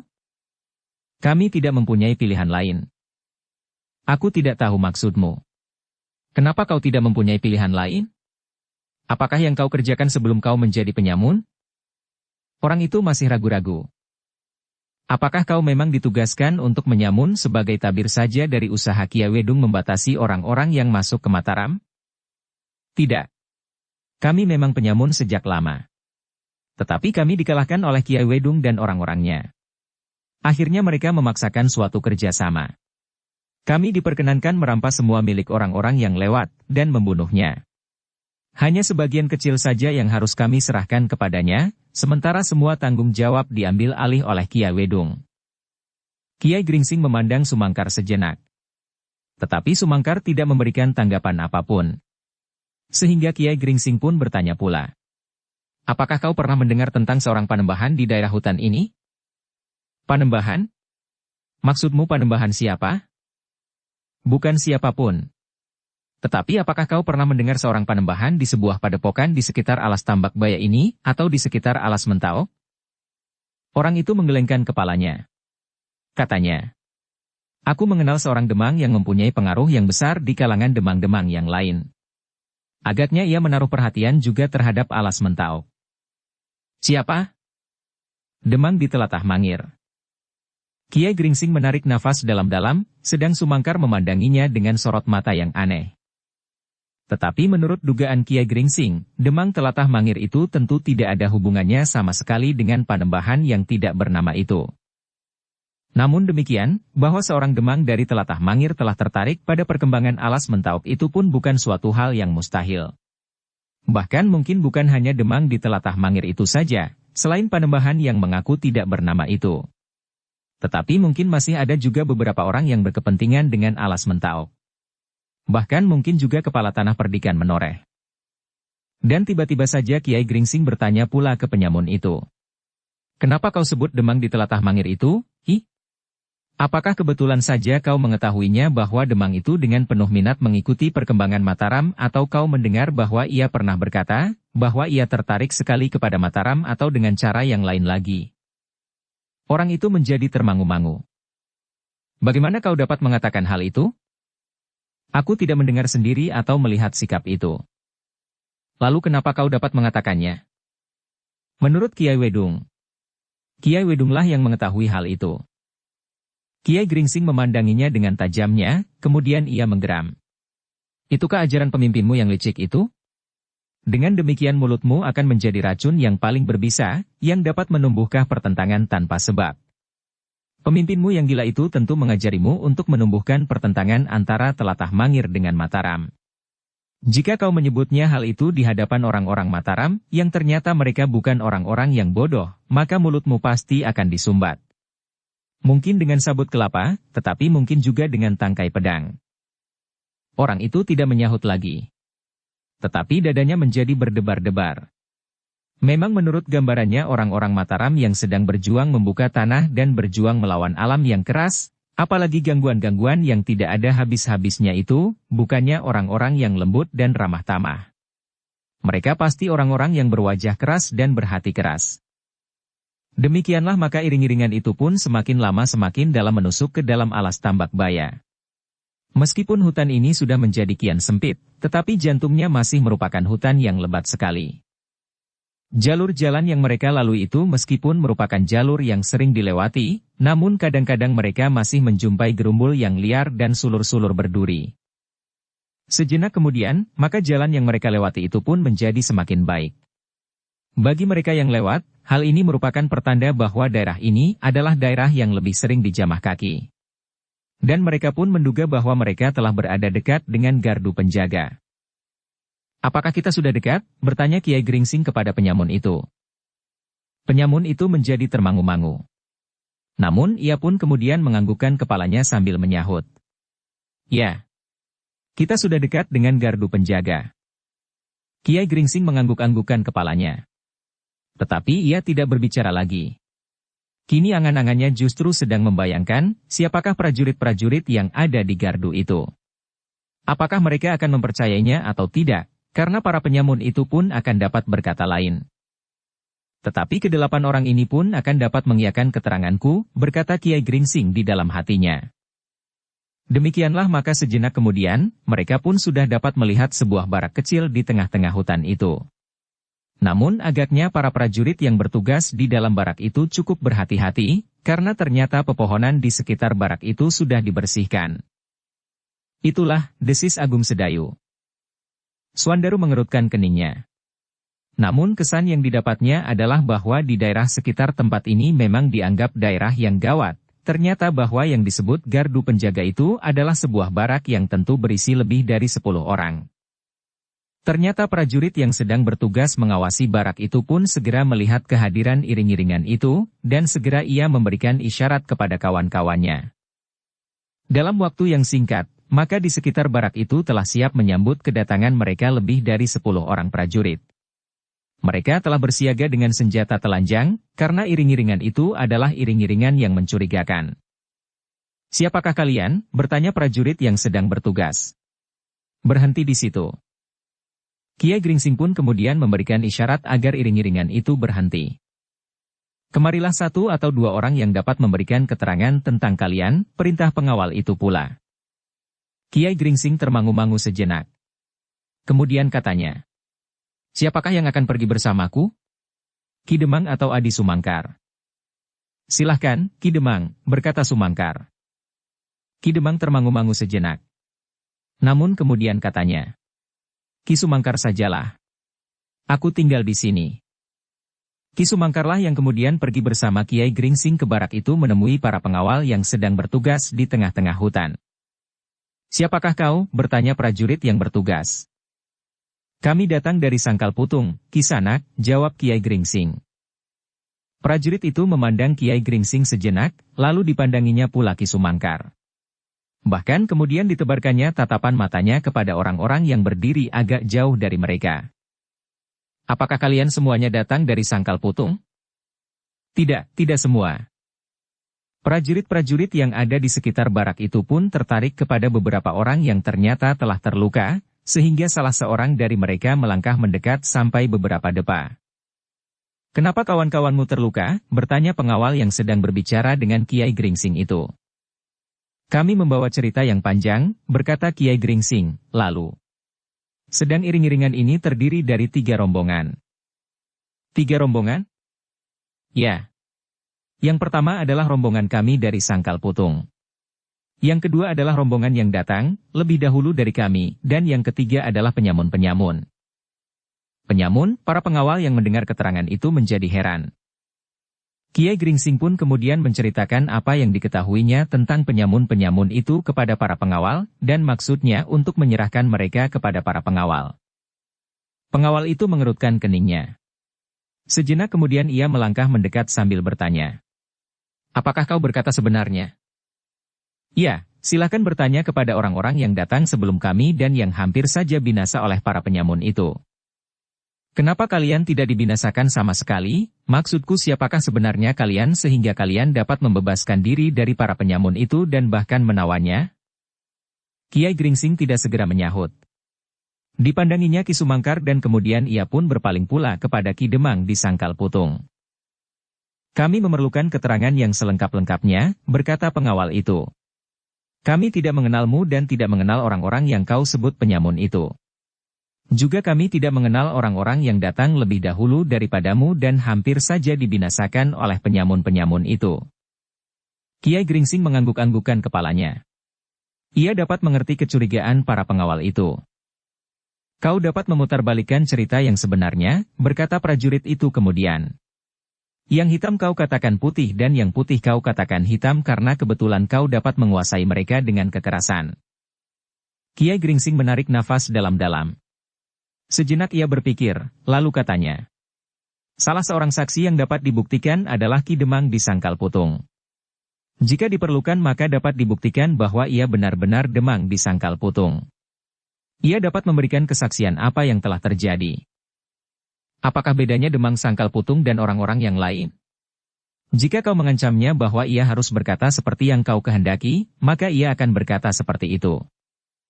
Meskipun Suandaru berdiri agak jauh, tetapi ia dapat mendengar kata-kata itu sehingga tiba-tiba saja ia menyahut. Aku adalah anak Ki Demang Sangkal Putung.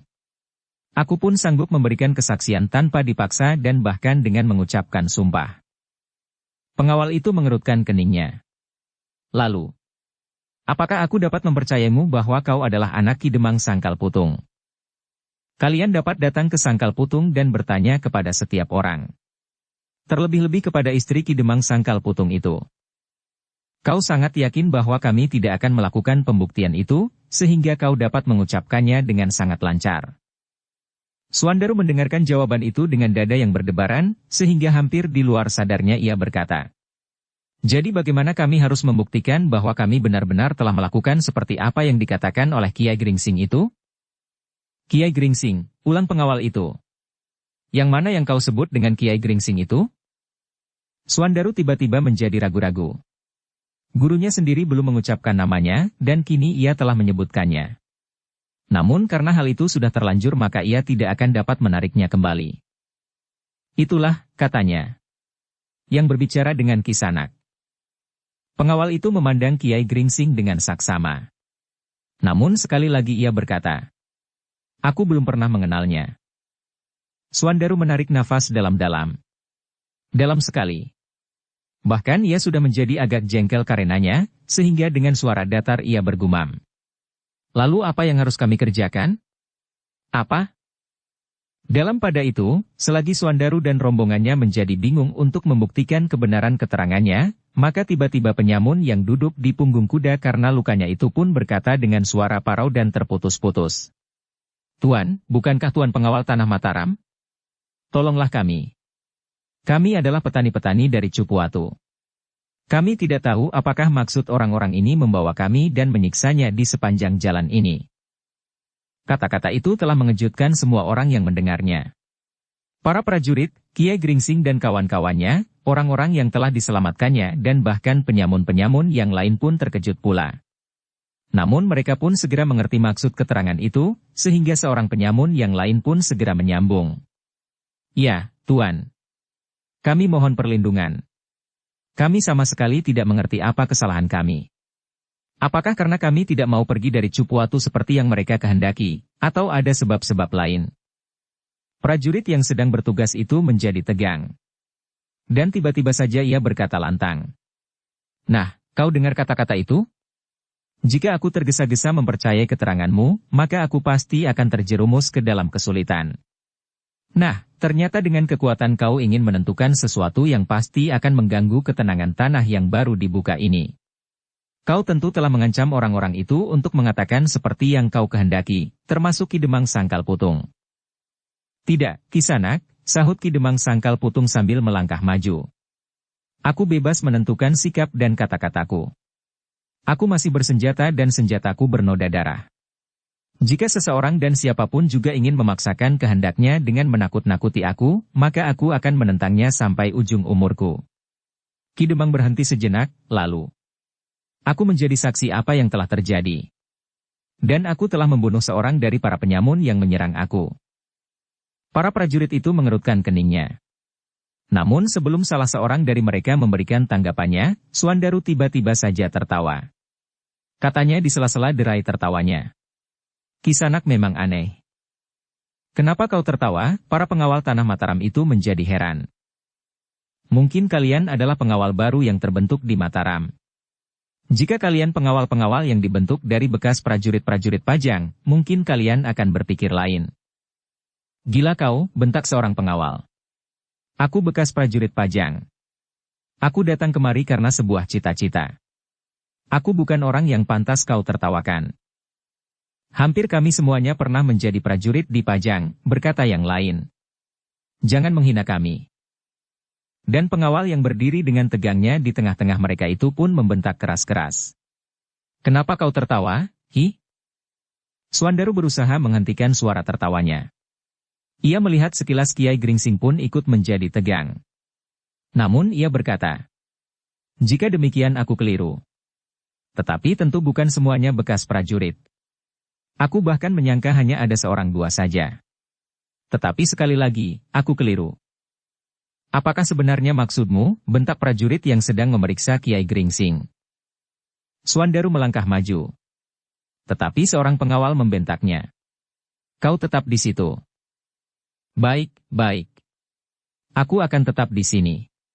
Suandaru berdiri di tempatnya sambil berpaling. Dipandanginya orang-orang yang ada di dalam rombongannya termasuk para penyamun. Katanya kemudian, jika kami membawa orang-orang ini dengan paksa tanpa salah, apakah kira-kira kami akan datang kemari dan menyerahkan orang-orang ini kepada para pengawal di sini? Kami menganggap bahwa orang-orang ini semula tidak akan pernah mempunyai niat untuk memutarbalikkan keadaan. Tetapi kecurigaan Kisanak yang berterus terang itu memang menimbulkan suatu ilham kepada mereka untuk memutarbalikkan keadaan seperti yang dikatakannya. Para prajurit itu mengerutkan keningnya.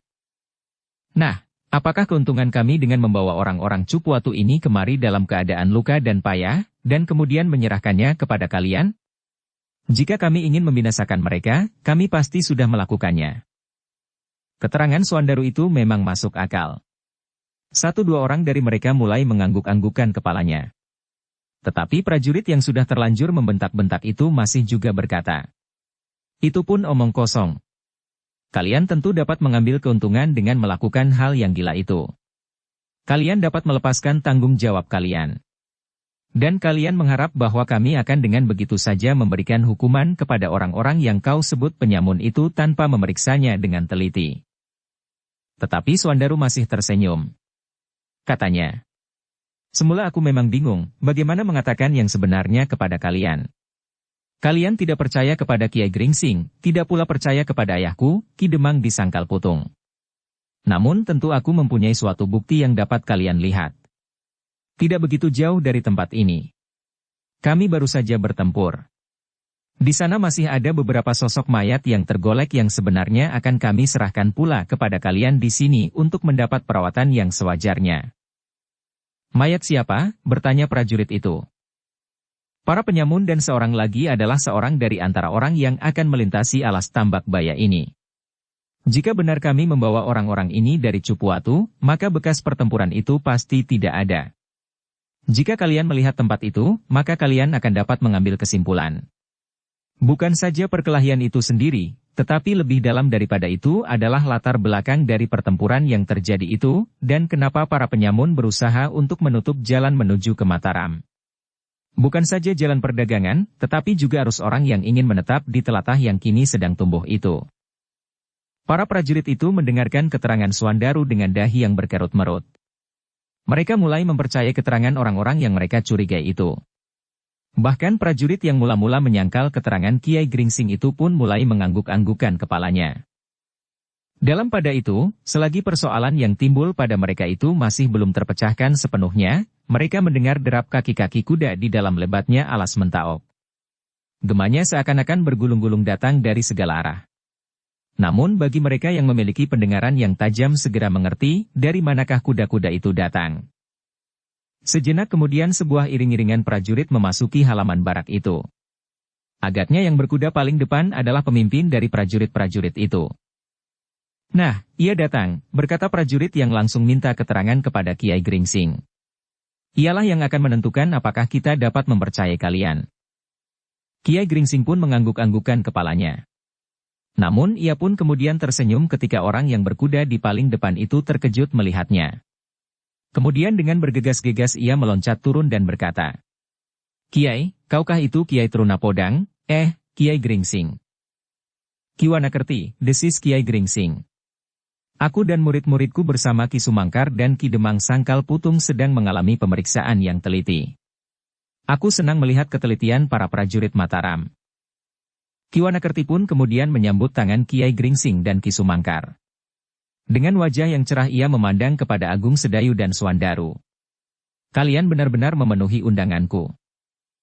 Agung Sedayu dan Suandaru pun menganggukkan kepala mereka.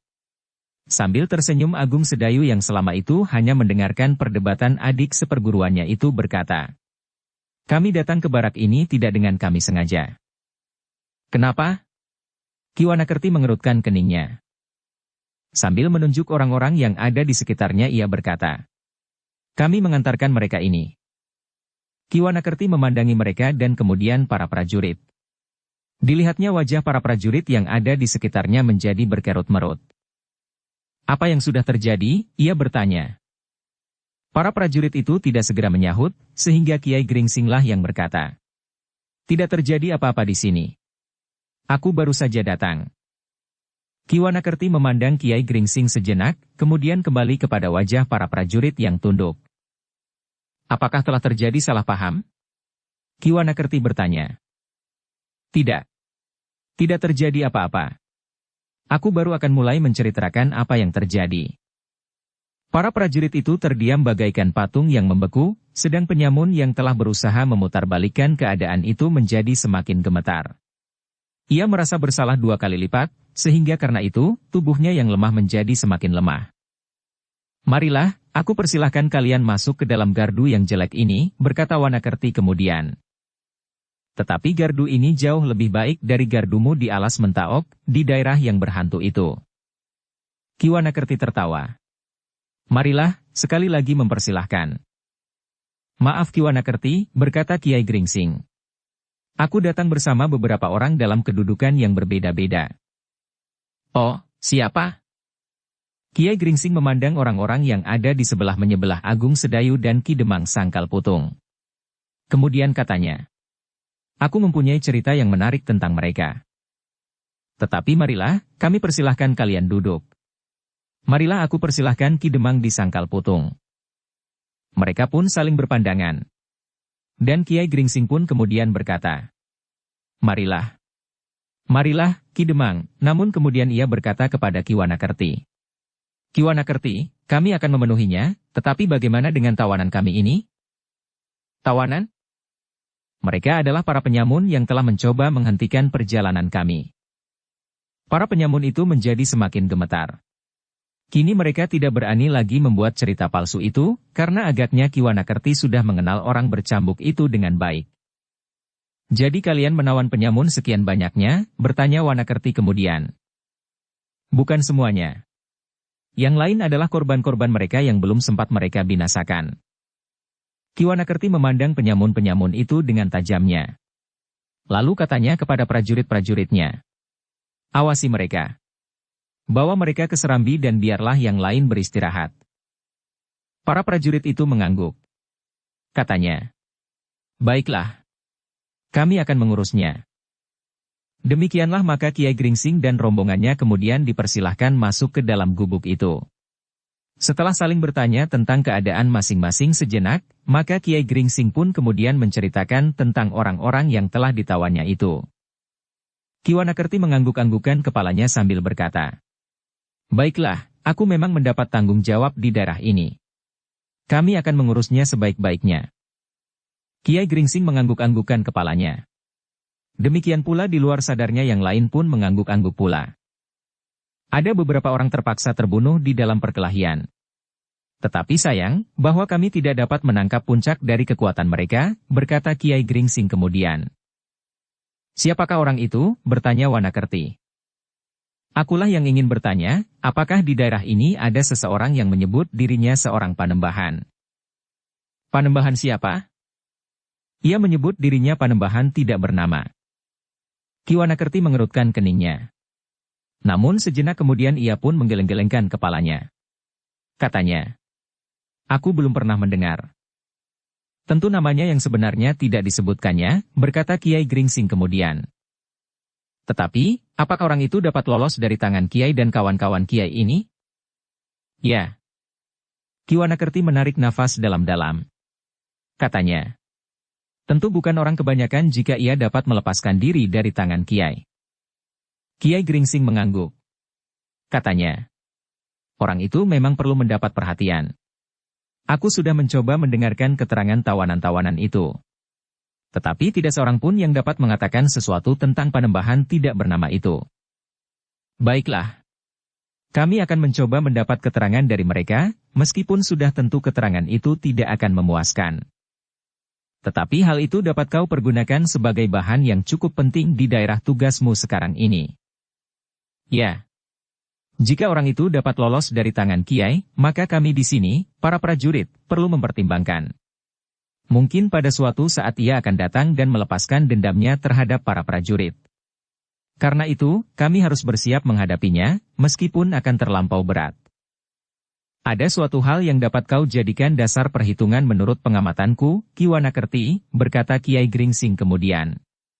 Meskipun ada 1-2 orang yang menonjol di antara mereka, namun kekuatan mereka sama sekali tidak seimbang yang seorang dengan yang lain. Ada di antara mereka yang mampu meloloskan diri dari tangan kami, tetapi ada yang hampir tidak berarti. Justru kebanyakan dari mereka adalah orang-orang kasar yang tidak mempunyai dasar ilmu apapun selain kekasarannya itu. Sedangkan para prajurit, meskipun di antaranya tidak ada yang mampu mengimbangi Ki Gede Pemanahan, namun hampir semuanya memiliki kemampuan dan ilmu yang sejajar, sehingga apabila terpaksa kalian harus berhadapan dengan mereka, maka kalian dapat membentuk kelompok-kelompok yang kuat. Ki Wanakerti mengangguk-angguk. Katanya, aku harus sudah menyusunnya. Dan kelompok-kelompok itu harus meyakinkan. Jika kita meronda di sekitar tempat ini dan di jalan menuju keluar, kami harus melepaskan kelompok-kelompok itu. Ya, sahut Kiai Gringsing, lalu ia pun bertanya. Sampai kemana saja para pengawal Tanah Mataram ini meronda? Kami tidak keluar terlalu jauh dari alas Tambak Baya. Sebenarnya kami tidak ingin memasuki hutan ini karena hutan ini dapat menimbulkan persoalan. Hutan ini bukan bagian tersendiri dari alas Mentaok. Tetapi hutan ini adalah hutan yang terpisah dan berdiri sendiri. Orang-orang Pajang akan dapat mempersoalkannya jika mereka menyadari akan hal ini. Tetapi kami terpaksa memasuki hutan ini karena para penyamun dan orang-orang yang tidak senang melihat Mataram berkembang berusaha untuk menghentikan arus manusia yang dapat membuat Mataram menjadi semakin ramai. Bahkan jalur-jalur perdagangan hampir berhenti sama sekali. Karena itu, kami mengirimkan beberapa orang untuk mengawasi hutan ini, dan saat ini kebetulan akulah yang sedang bertugas di sini. Ki Wanakerti berhenti sejenak, lalu. Tetapi tugas kami belum memenuhi keinginan kami. Ternyata arus manusia dan arus perdagangan masih belum dapat pulih kembali. Setiap kali masih saja ada orang yang hilang dan pedagang yang mengalami perampokan. Dan sekarang Ki Wanakerti mengetahui bahwa orang-orang yang berada di mulut lorong ini sebenarnya adalah mereka itu. Orang-orang yang berjualan dan beberapa orang yang tampaknya sebagai petani-petani yang sedang beristirahat itu. Itulah kebodohan kami. Kami sama sekali tidak memperhitungkan mereka. Apalagi penjual makanan itu. Ialah pemimpin dari setiap perampokan itu. Dan orang itu pula lah yang menyebut dirinya Panembahan tidak bernama itu. Ki Wanakerti mengangguk-anggukan kepalanya ketika Kiai Gringsing menceritakan para penyamun itu lebih jauh lagi. Syukurlah. Aku baru saja datang dari meronda di daerah barat sambil mengantarkan 3 orang pedagang sampai ke daerah peronda gardu berikutnya di pintu alas Tambak Baya. Jika saat itu akulah yang berjumpa dengan Panembahan tidak bernama itu, maka aku dan sekelompok pasukanku akan binasa. Tetapi kini aku akan membentuk kelompok-kelompok yang Kiai maksudkan itu. Ya, hati-hatilah. Mungkin kekalahannya kali ini akan merangsang orang itu untuk melakukan perbuatan yang lebih jauh lagi. Tetapi kami dapat tidur nyenyak selama Kiai ada di sini. Aku tidak akan berhenti di sini. Aku sedang mengantar Ki Demang Sangkal Putung ke Menoreh. Ki Wanakerti mengerutkan keningnya. Dipandanginya Kiai Gringsing dan kawan-kawannya dengan heran. Jadi Kiai tidak sedang pergi ke Mataram, bertanya Ki Wanakerti. Kiai Gringsing menggelengkan kepalanya. Jawabnya. Tidak. Kali ini kami akan pergi ke Menoreh. Kenapa Kiai tidak singgah sebentar dan menemui Raden Sutawijaya? Ia tentu senang sekali menerima kunjungan Kiai di saat seperti ini. Sebenarnya lah bahwa Kiai dan kedua murid Kiai itu sudah ditunggu. Kiai Gringsing tersenyum. Katanya. Pada suatu saat kami akan singgah. Mungkin setelah kami kembali dengan selamat dari Menoreh. Apabila kami dapat menyelesaikan tugas kami dengan baik, maka kami akan mendapat kesempatan barang sehari 2 hari untuk singgah. Ki Wanakerti mengangguk-anggukan kepalanya. Namun ia bertanya pula. Berapa hari Kiai berada di Menoreh? Kami tidak dapat mengatakannya. Tetapi kami harus secepatnya kembali ke Sangkal Putung. Ki Demang tidak dapat meninggalkan tugasnya terlampau lama bersama-sama dengan anak laki-lakinya sekaligus. Wanakerti masih mengangguk-angguk. Nah, salamku kepada Raden Sutawijaya dan kepada Ki Lurah Beranjangan. Ki Lurah Beranjangan? Ya. Aku bertemu dengan Ki Lurah pada perhelatan perkawinan Untara. Oh, ia memang mendapat tugas untuk datang saat itu. Dan ia pun mengalami sesuatu yang dapat dijadikan bahan pembicaraan dengan Raden Sutawijaya dan Ki Gede Pemanahan. Sedang kini, kau di sini menghadapi hal yang hampir serupa. Ki Wanakerti mengangguk-anggukan kepalanya. Aku sudah mendengar cerita Ki Lurah Beranjangan. Dan kini Ki Lurah Beranjangan harus mendengar pula ceritamu. Iya, sahut Ki Wanakerti. Semua pemimpin dari Tanah Mataram harus mendengarnya. Tetapi ada satu yang sama dari ceritaku dan cerita Ki Lurah Beranjangan. Apa? Bahwa baik peristiwa di Jati Anom dan Banyu Asri itu, maupun peristiwa di Alas Tambak Baya, bahkan di Alas Mentaok ketika Kiai Damar dan Kiai Tapak Jalak masih merajalela, selalu muncul beberapa orang bercambuk dan seorang yang bersenjata trisula yang aneh. Kini orang itu muncul pula di sini. Malahan bersama Ki Demang Sangkal Putung. Ah, desah Kiai Gringsing. Itu hanya suatu kebetulan. Tentu ada berpuluh-puluh peristiwa yang telah terjadi dan ditangani sendiri oleh Ki Gede Pemanahan dan Raden Sutawijaya. Tentu. Tetapi justru peristiwa yang tidak kalah besar telah dengan kebetulan kalian selesaikan. Dan sudah barang tentu Ki Gede Pemanahan akan mengucapkan terima kasih kepada kalian. Lain kali kami akan singgah. Tetapi kali ini kami terpaksa sekali meneruskan perjalanan, karena perjalanan kami kali ini adalah perjalanan yang sangat penting bagi kami dan terutama bagi Suandaru. Ki Wanakerti tidak dapat menahan lebih lama lagi. Kiai Gringsing dan kawan-kawannya tidak mau tinggal lebih lama lagi di gardu itu. Tetapi alasan mereka dapat dimengerti oleh Ki Wanakerti, sehingga Ki Wanakerti tidak menahan lebih lama lagi. Kami mengucapkan selamat jalan. Tetapi yang telah terjadi merupakan peringatan bagi kami. Ternyata bahwa di hutan ini ada kekuatan yang tidak dapat kami anggap ringan. Bahkan yang sebenarnya adalah jauh lebih besar dari kekuatan kami seorang demi seorang. Ingat, Ki Wanakerti. Berapa orang yang mempunyai kekuatan yang tidak terduga itu? Kiai Damar, Kiai Telapak Jalak, orang-orang yang menyerang Jati Anom dan sekarang 2 orang lagi. Meskipun dari yang 2 itu seorang telah terbunuh, namun masih ada seorang lagi yang mungkin dapat mencari kawan baru yang memiliki kekuatan serupa. Tetapi mungkin juga orang yang menyebut dirinya Panembahan tidak bernama itu justru termasuk orang terpenting dari lingkungan yang masih merupakan rahasia bagi Mataram. Ya. Aku segera menyampaikannya kepada Ki Gede Pemanahan. Segera setelah kami menyadari, kami akan membentuk beberapa kelompok pengawal untuk menghadapi setiap kemungkinan. Baiklah. Kami akan segera mohon diri. Terserahlah orang-orang yang datang bersama kami. Baik para penyamun maupun orang-orang yang sebenarnya ingin pergi ke Mataram itu. Selebihnya kami serahkan juga mayat-mayat yang masih berserakan di hutan itu. Kami harap mayat-mayat itu dapat diselenggarakan seperlunya. Baik, Kiai. Kami mengucapkan terima kasih, tentu Raden Sutawijaya menunggu kedatangan kalian di Mataram. Kiai Gringsing menganggukkan kepalanya. Tetapi ia pun segera minta diri bersama Ki Sumangkar, kedua murid-muridnya, dan Ki Demang Sangkal Putung. Mereka ingin segera sampai ke tempat tujuan, setelah perjalanan mereka terganggu beberapa lamanya. Dan mereka pun menyadari bahwa mereka akan bermalam di perjalanan. Tetapi bagi mereka, bermalam dimanapun juga bukan merupakan persoalan lagi, karena mereka sudah membiasakan diri bertualang, selain Ki Demang Sangkal Putung. Demikianlah. Maka Kiai Gringsing bersama rombongan kecilnya itu pun segera meninggalkan gardu yang ternyata dipimpin oleh Ki Wanakerti itu. Beberapa orang pengawal memandang mereka dengan hati yang berdebar-debar.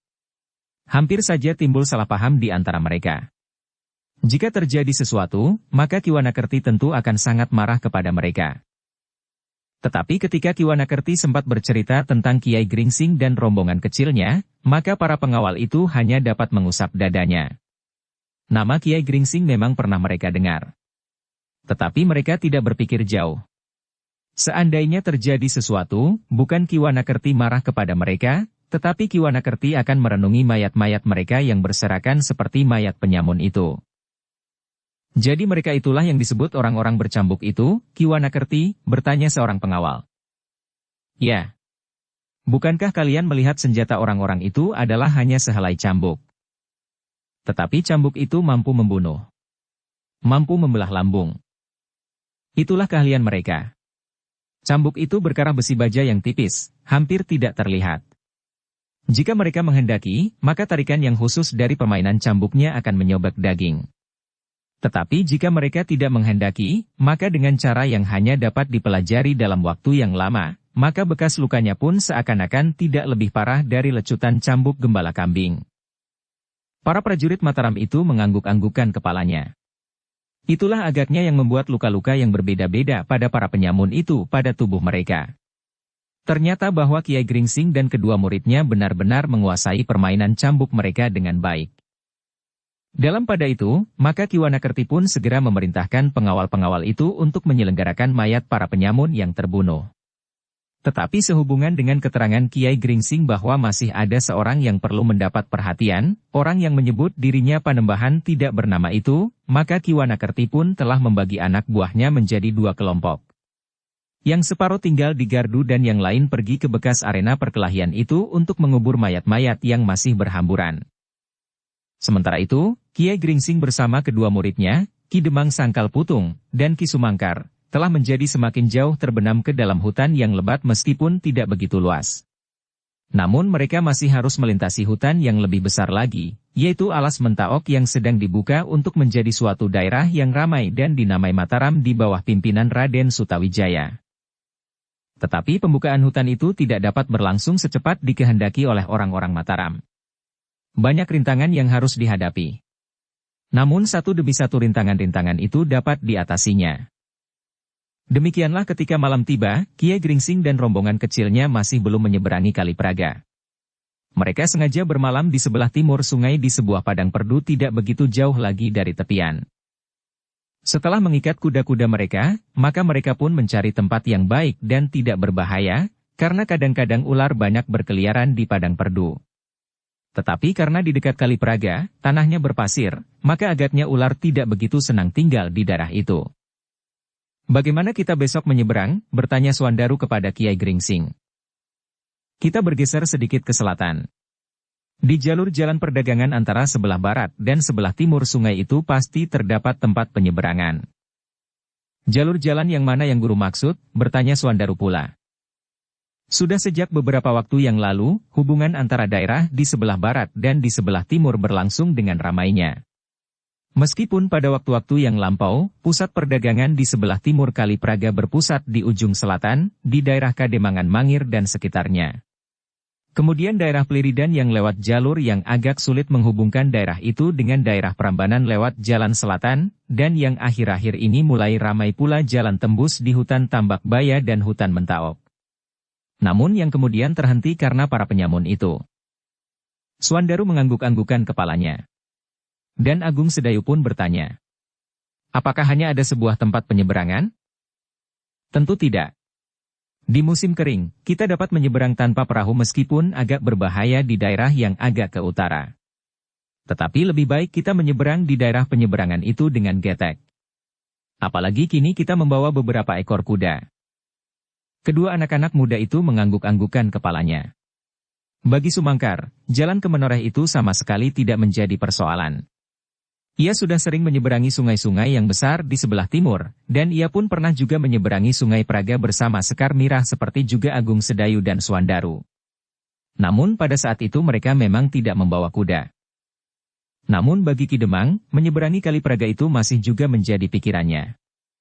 Tetapi untunglah bahwa bukan musimnya Kali Praga menjadi besar dan apalagi banjir.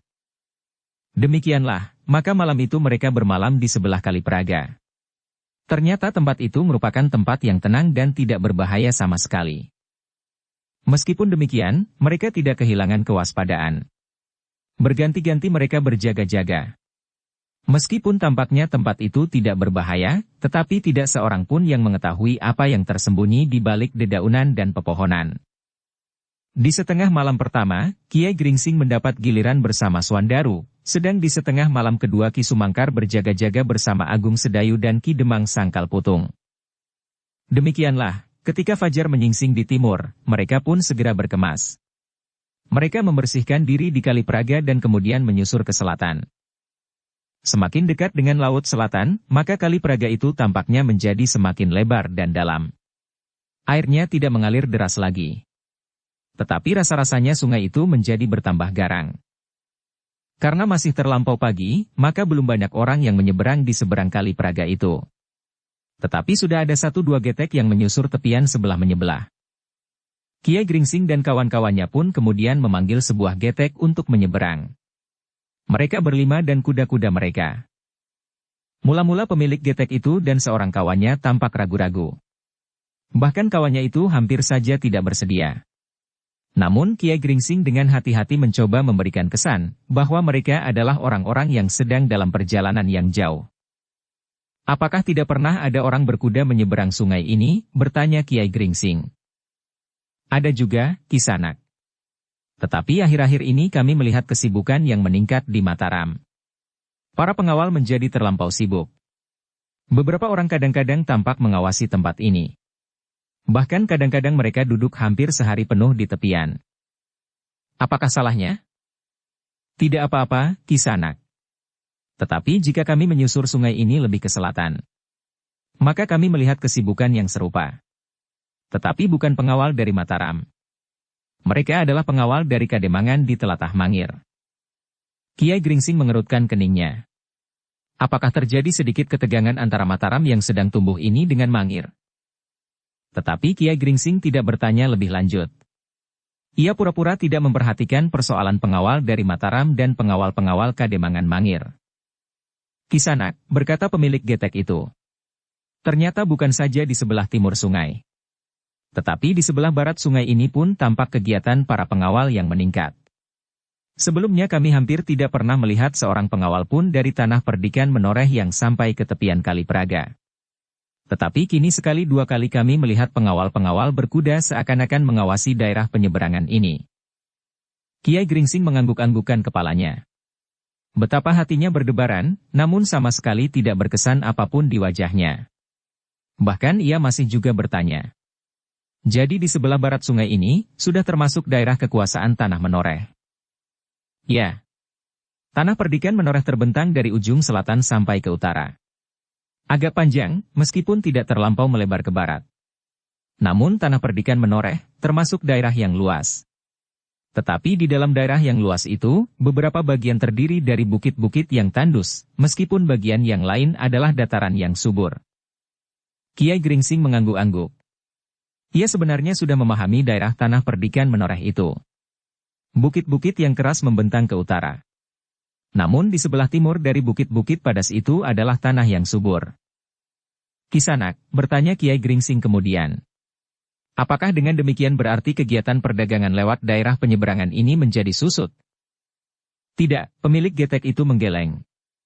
"Tetapi aku kenal hampir semua pedagang yang sering lewat daerah ini. Aku mengenal mereka seorang demi seorang dengan baik. Dan kami memang agak ragu-ragu melihat Kisanak serombongan kecil ini, karena Kisanak bukan pedagang-pedagang yang kami kenal itu. Apalagi wujud dan sikap kalian memang bukan sikap yang sering kami jumpai di dalam penyeberangan ini." Kiai Gringsing mengangguk-angguk. Ternyata para pemilik getek di daerah penyeberangan ini mempunyai pandangan yang tajam terhadap orang-orang yang lewat. Mereka setiap hari melihat orang-orang yang kemudian mereka kenal itu menyeberang. Bahkan sikap dan kebiasaan mereka. Mungkin barang-barang yang mereka bawa, berkata Kiai Gringsing di dalam hatinya. "Kisanak," katanya kemudian. "Sebaiknya Kisanak tidak ragu-ragu. Kami memang orang-orang yang jarang sekali lewat daerah ini.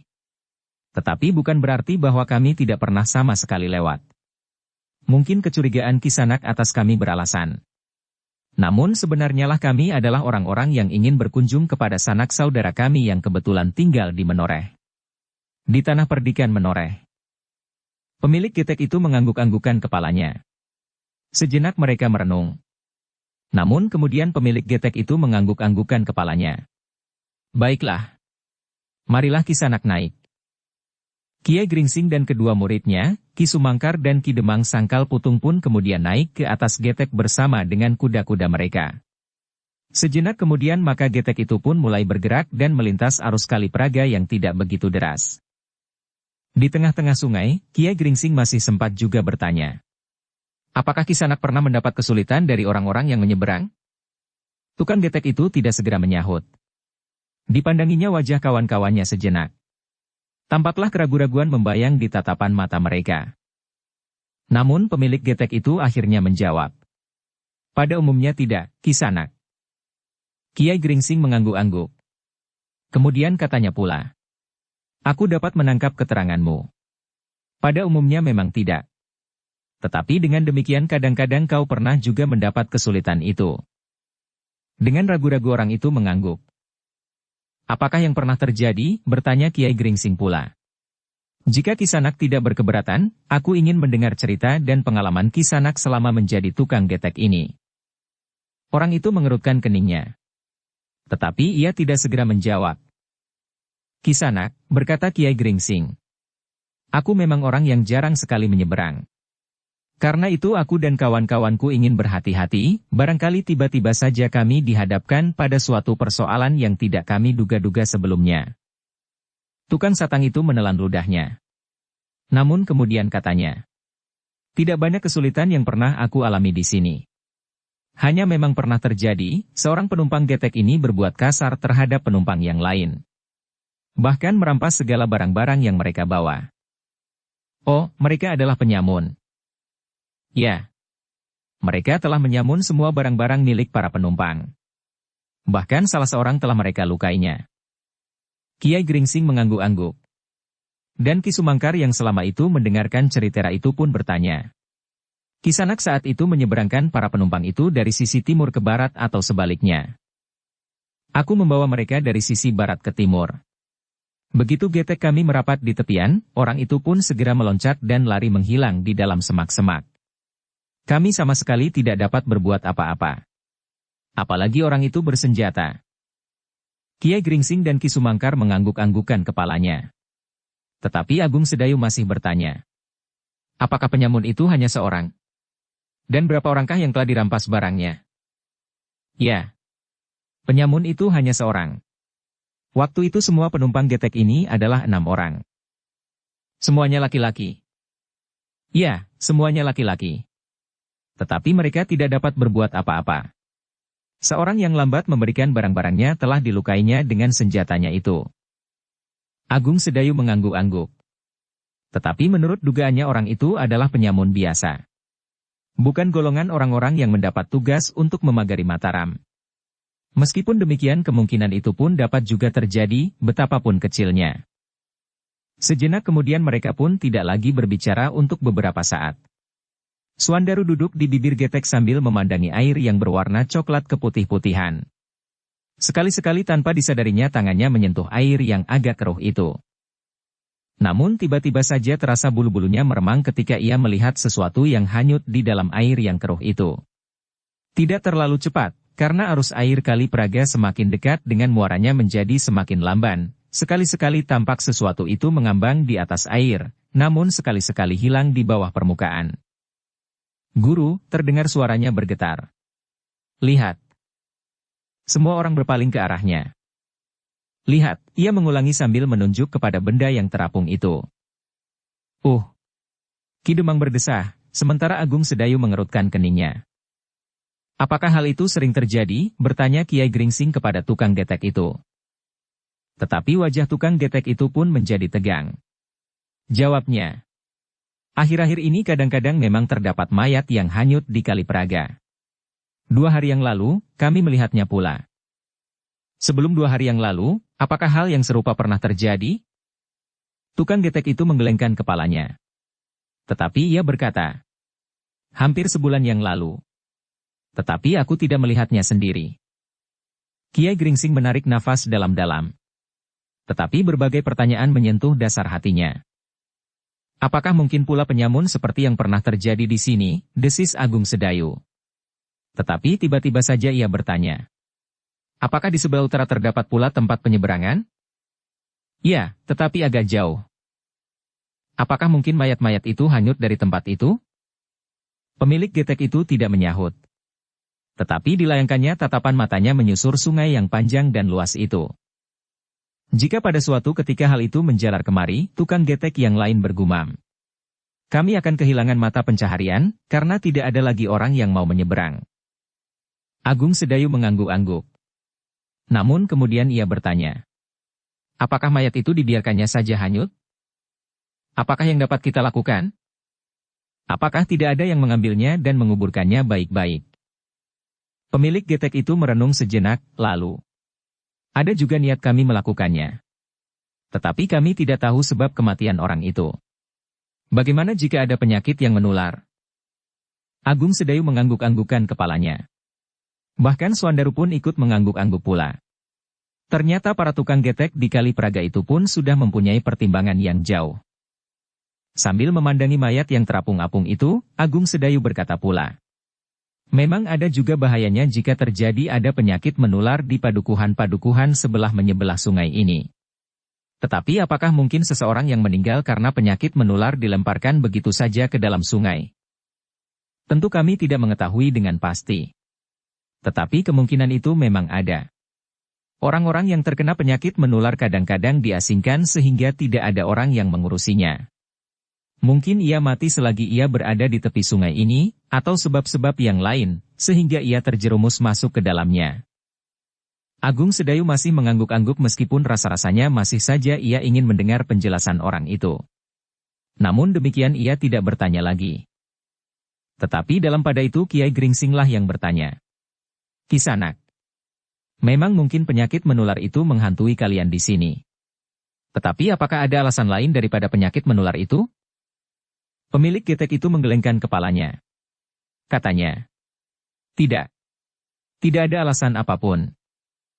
Kiai Gringsing memandanginya dengan tajamnya, lalu. Kisanak, aku minta maaf kalau kali ini aku salah menebak. Tetapi menurut dugaanku, memang ada persoalan lain yang membuat kalian di sini ragu-ragu untuk mengambil mayat-mayat itu. Kiai Gringsing berhenti sejenak, lalu. Menurut dugaanku, kalian selain takut akan kemungkinan penyakit menular itu kalian juga takut terlibat pada suatu tindakan kejahatan apabila kalian mengambil mayat itu, karena kalian menduga bahwa di bagian atas dari padukuhan di pinggir sungai ini telah terjadi kerusuhan. Agar kalian tidak terseret dalam suatu persoalan yang kalian tidak tahu menahu, maka kalian lebih baik sama sekali tidak campur tangan. Bukankah begitu? Pemilik getek itu mengerutkan keningnya. Sejenak ia diam mematung. Namun sejenak kemudian ia berkata dengan suara gemetar.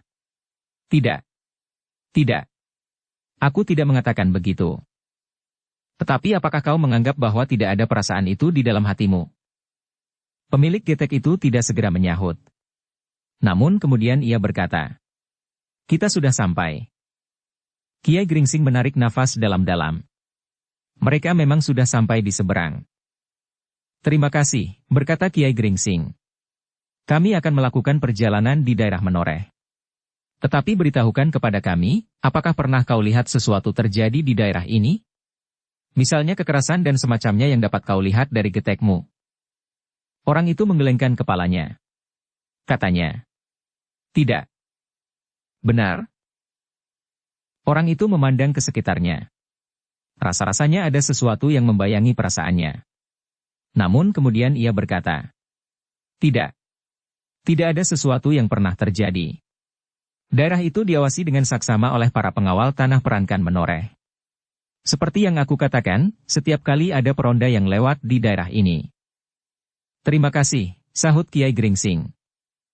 Setelah memberikan upah penyeberangannya, maka mereka berlima pun naik ke tepian sebelah barat sambil menuntun kuda mereka. Kemudian setelah mereka berada di tempat yang datar, mereka pun segera melanjutkan perjalanan mereka di atas punggung kuda. Jalan yang mereka lalui adalah jalan yang rata. Berbeda dengan perjalanan mereka selama di hutan Tambak Baya dan Mentaok, mereka pun tidak menemui hambatan-hambatan. Kuda-kuda mereka dapat berlari meskipun tidak terlalu kencang karena berbagai macam pertimbangan. Agar tidak menumbuhkan kecurigaan mereka berusaha untuk tidak menarik perhatian dan berbuat sesuatu yang asing. Daerah ini masih tetap subur dan tenang, berkata Swandaru. Ya. Seperti ketika kita meninggalkannya, sahut Agung Sedayu. Tetapi ada juga bedanya, berkata Kiai Gringsing. Ternyata Menoreh menganggap perlu meningkatkan pengawasannya di sepanjang Kali Praga. Tentu hal itu dilakukannya bukan tanpa alasan. Ki Sumangkarlah yang menyahut. Ya. Tentu ada alasannya.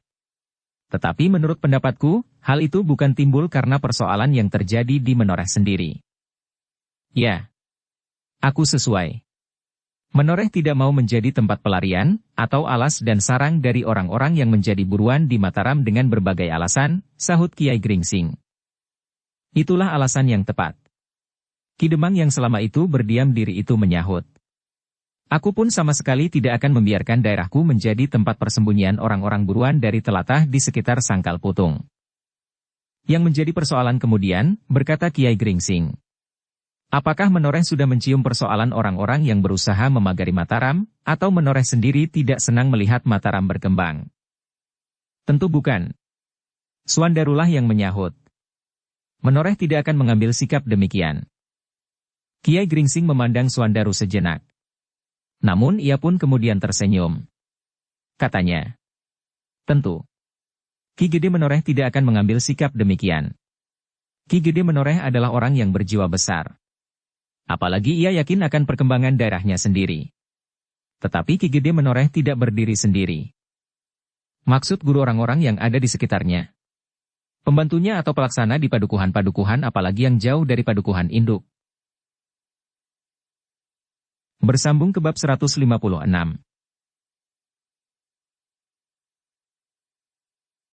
Dukung kami dengan subscribe, follow, like, komen dan share. Terima kasih.